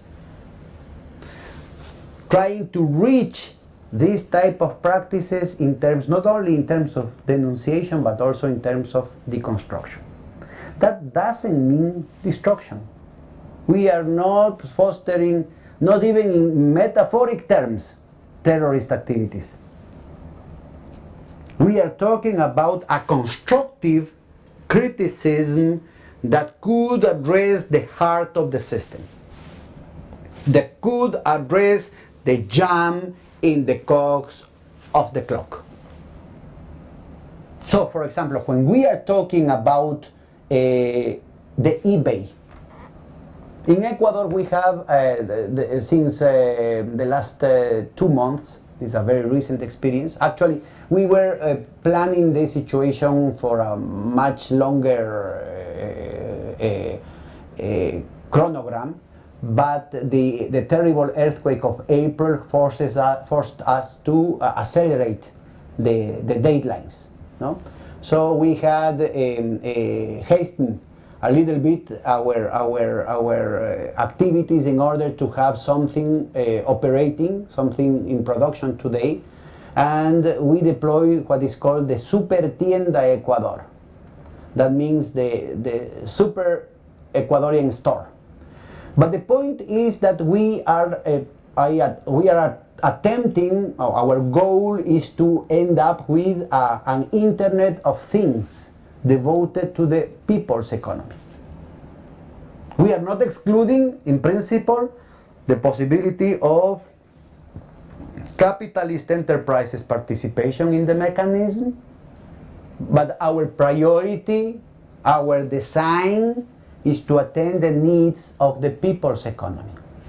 Indigenous communities, small and medium-sized enterprises, self-employed endeavors, and every kind of non-capitalist units of production, usually structurally in disadvantage under the conditions, the criteria, and the operation of the traditional markets. Because markets are not a kind of natural thing. That is not part of the physics laws.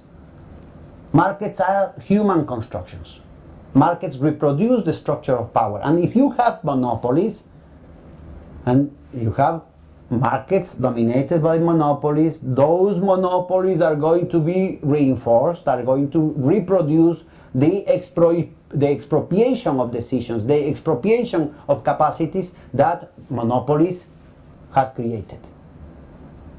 So we need to assume, we need to ciudadanize, citizen, to give citizenship to the markets. We need to de-fetishize the markets, to show the people that markets are human endeavors, to show the people the keys to transform that microphysics of power, the key to transform those balance of power in every transaction. I repeat, Ava Lerner said, every economic transaction is a political conflict already solved. Yeah, but at the same time, economy is the continuation of war by other means. It's a paradoxical situation. Formal logic is not enough to understand this type of issues. So, part of the empowerment of the population, part of the empowerment conscious and organization of the population requires the awareness of the possibility of making the market more people's friendly, to say the least. Let's start from what capitalism assumes as normal: consumer defense.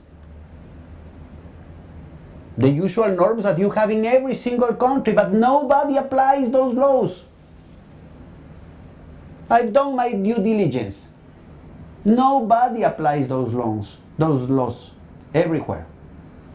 A little bit a little bit more in the European markets, a little bit less in the American markets. I don't know here in China.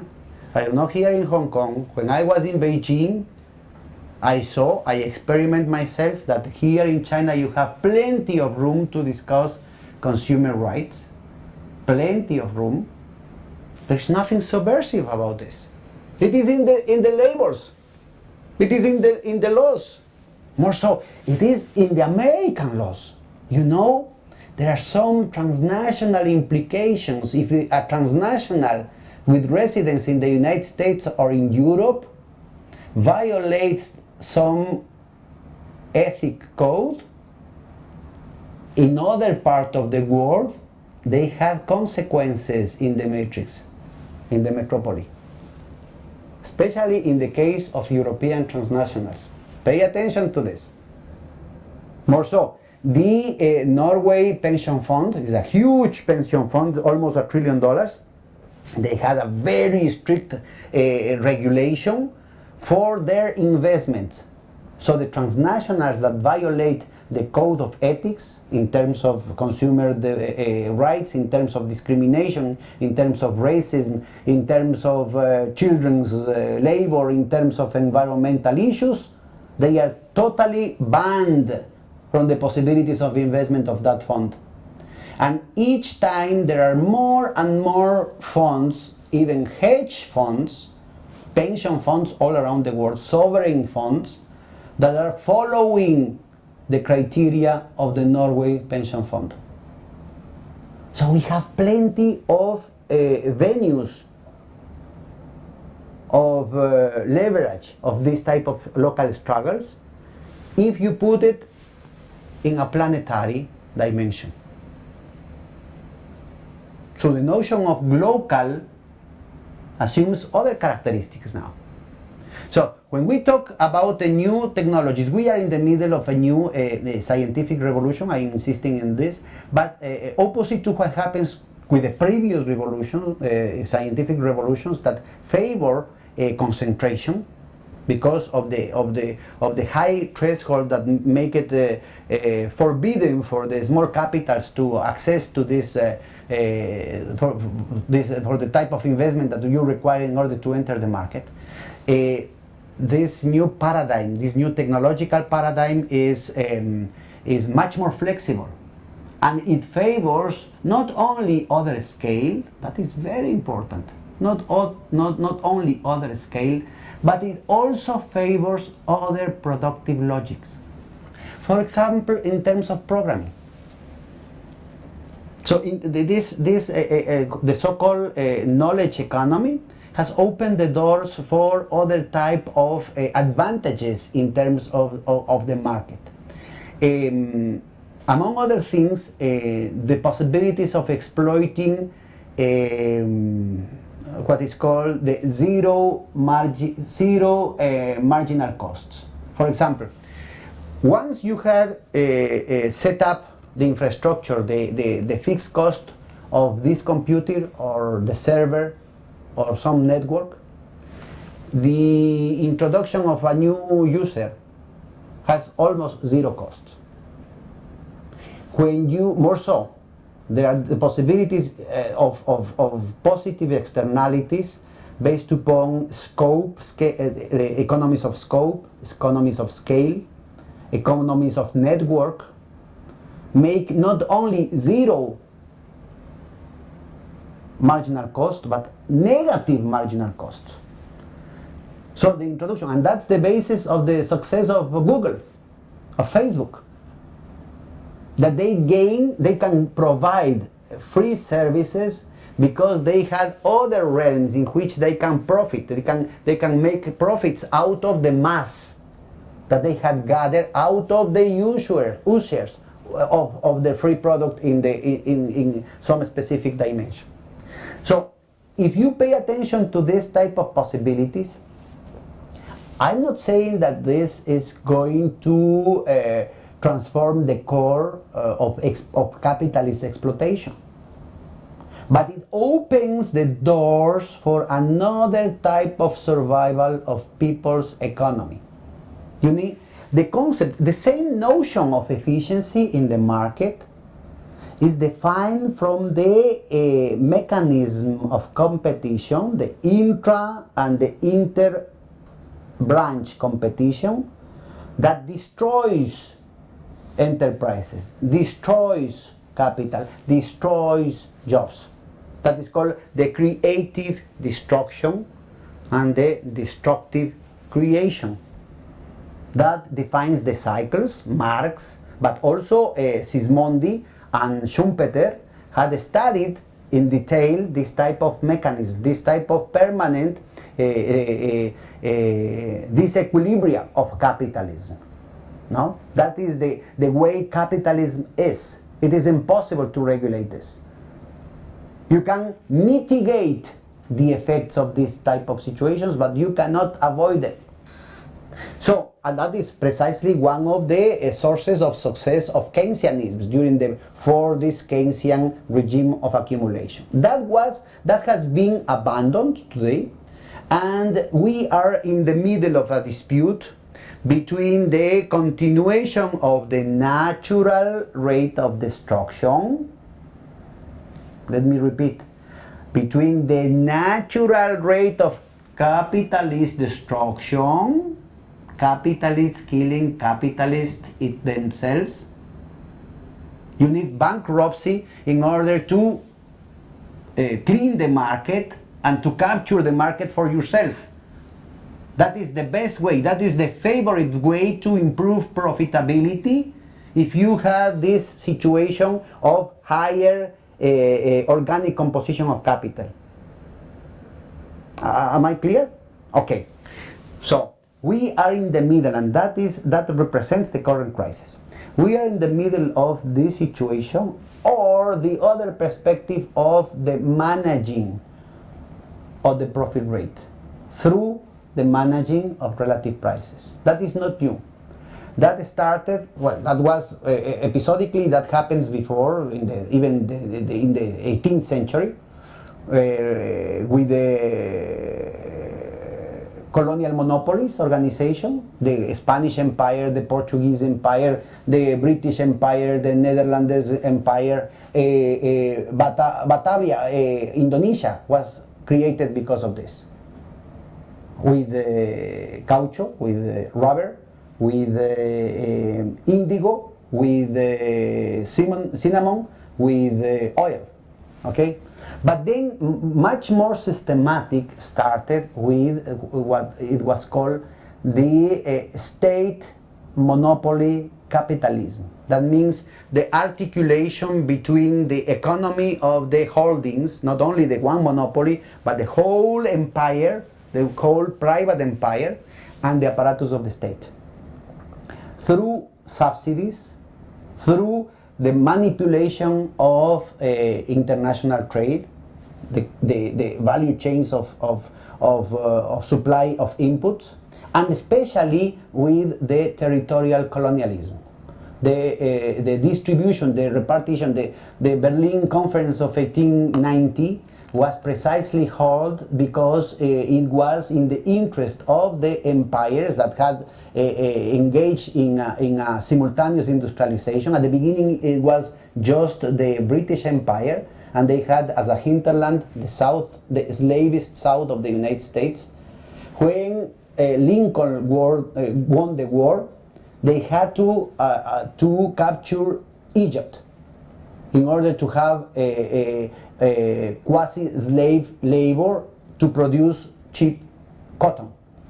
But then when the industrialization of the whole of the continental United States, the industrialization of Germany, the industrialization of Italy, and the rest of continental Europe took place, and then the Meiji Revolution in Japan started, the competition exacerbated the dispute for raw materials. So they needed also this the geographical control of colonies.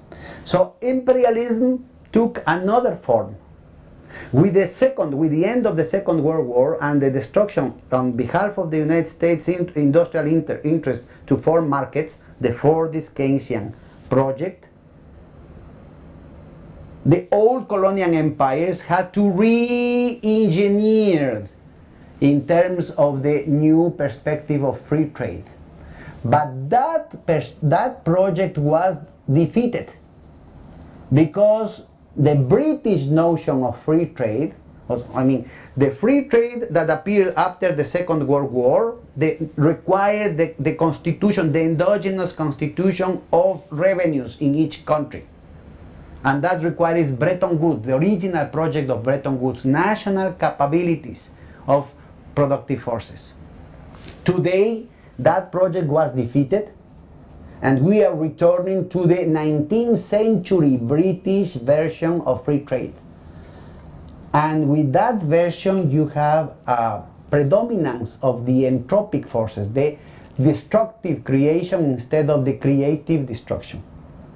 And that has defined a permanent structural lack of effective demand that is at the core, at the heart of the current trade war and currency war. So, if we can define a new space of market transactions that could validate other logics of production, that could define and could defend the reproduction of some cost of production, some units of production, some survival strategies, not only of the units but also of nations, of regions, outside of the logic, outside of the structure of incentives in the international formation of prices that we have today, totally distorted because of financial speculation, we could defend the economic stability of important segments of our population. More so, important segments of the organized society. So we can link the possibility of a financial and economic stability in the middle of the hostility, volatility, and turmoil of the international markets to the construction of a political sovereignty, of a counter-hegemonic stance, both at the level of the nation states. Latin America progressive governments could be an incipient example of this, but also we can build up some hinterlands within the states, subnational spaces of sovereignty that could defend their economy through these alternative mechanisms, like a virtual market through internet, the Internet of Things, supported with alternative currency, not bitcoins. That is the evil version in the parallel universe. We are talking about a popular currency, an electronic currency that could break down the global monopoly in transactionality, liquidity, and credit that dollars have, but also could break down the monopoly in all the system, in the organization of the whole economic system of the Anglo-American financial and speculative networks. So, if you have, for example, friends that are devoted to computational sciences, students that are willing to experiment alternative options in terms of programming, in terms of crowdfunding, crowdlending, factoring, rediscount, international trade, fair trade, communitarian expectations, co-op organizations, workers' alternatives, anarchist alternatives, democracy at work, everything could be explored in very safe terms without any type of aventurerism today in Ecuador. It's working now.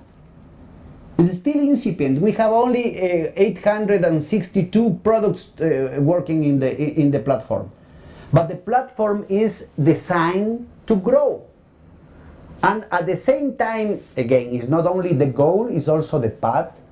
In the making, we are affirming, we are consolidating, we are fighting in the realm of intellectual property around all these issues of copyleft, commons right, and intellectual property dispute against the patents. Thank you very much.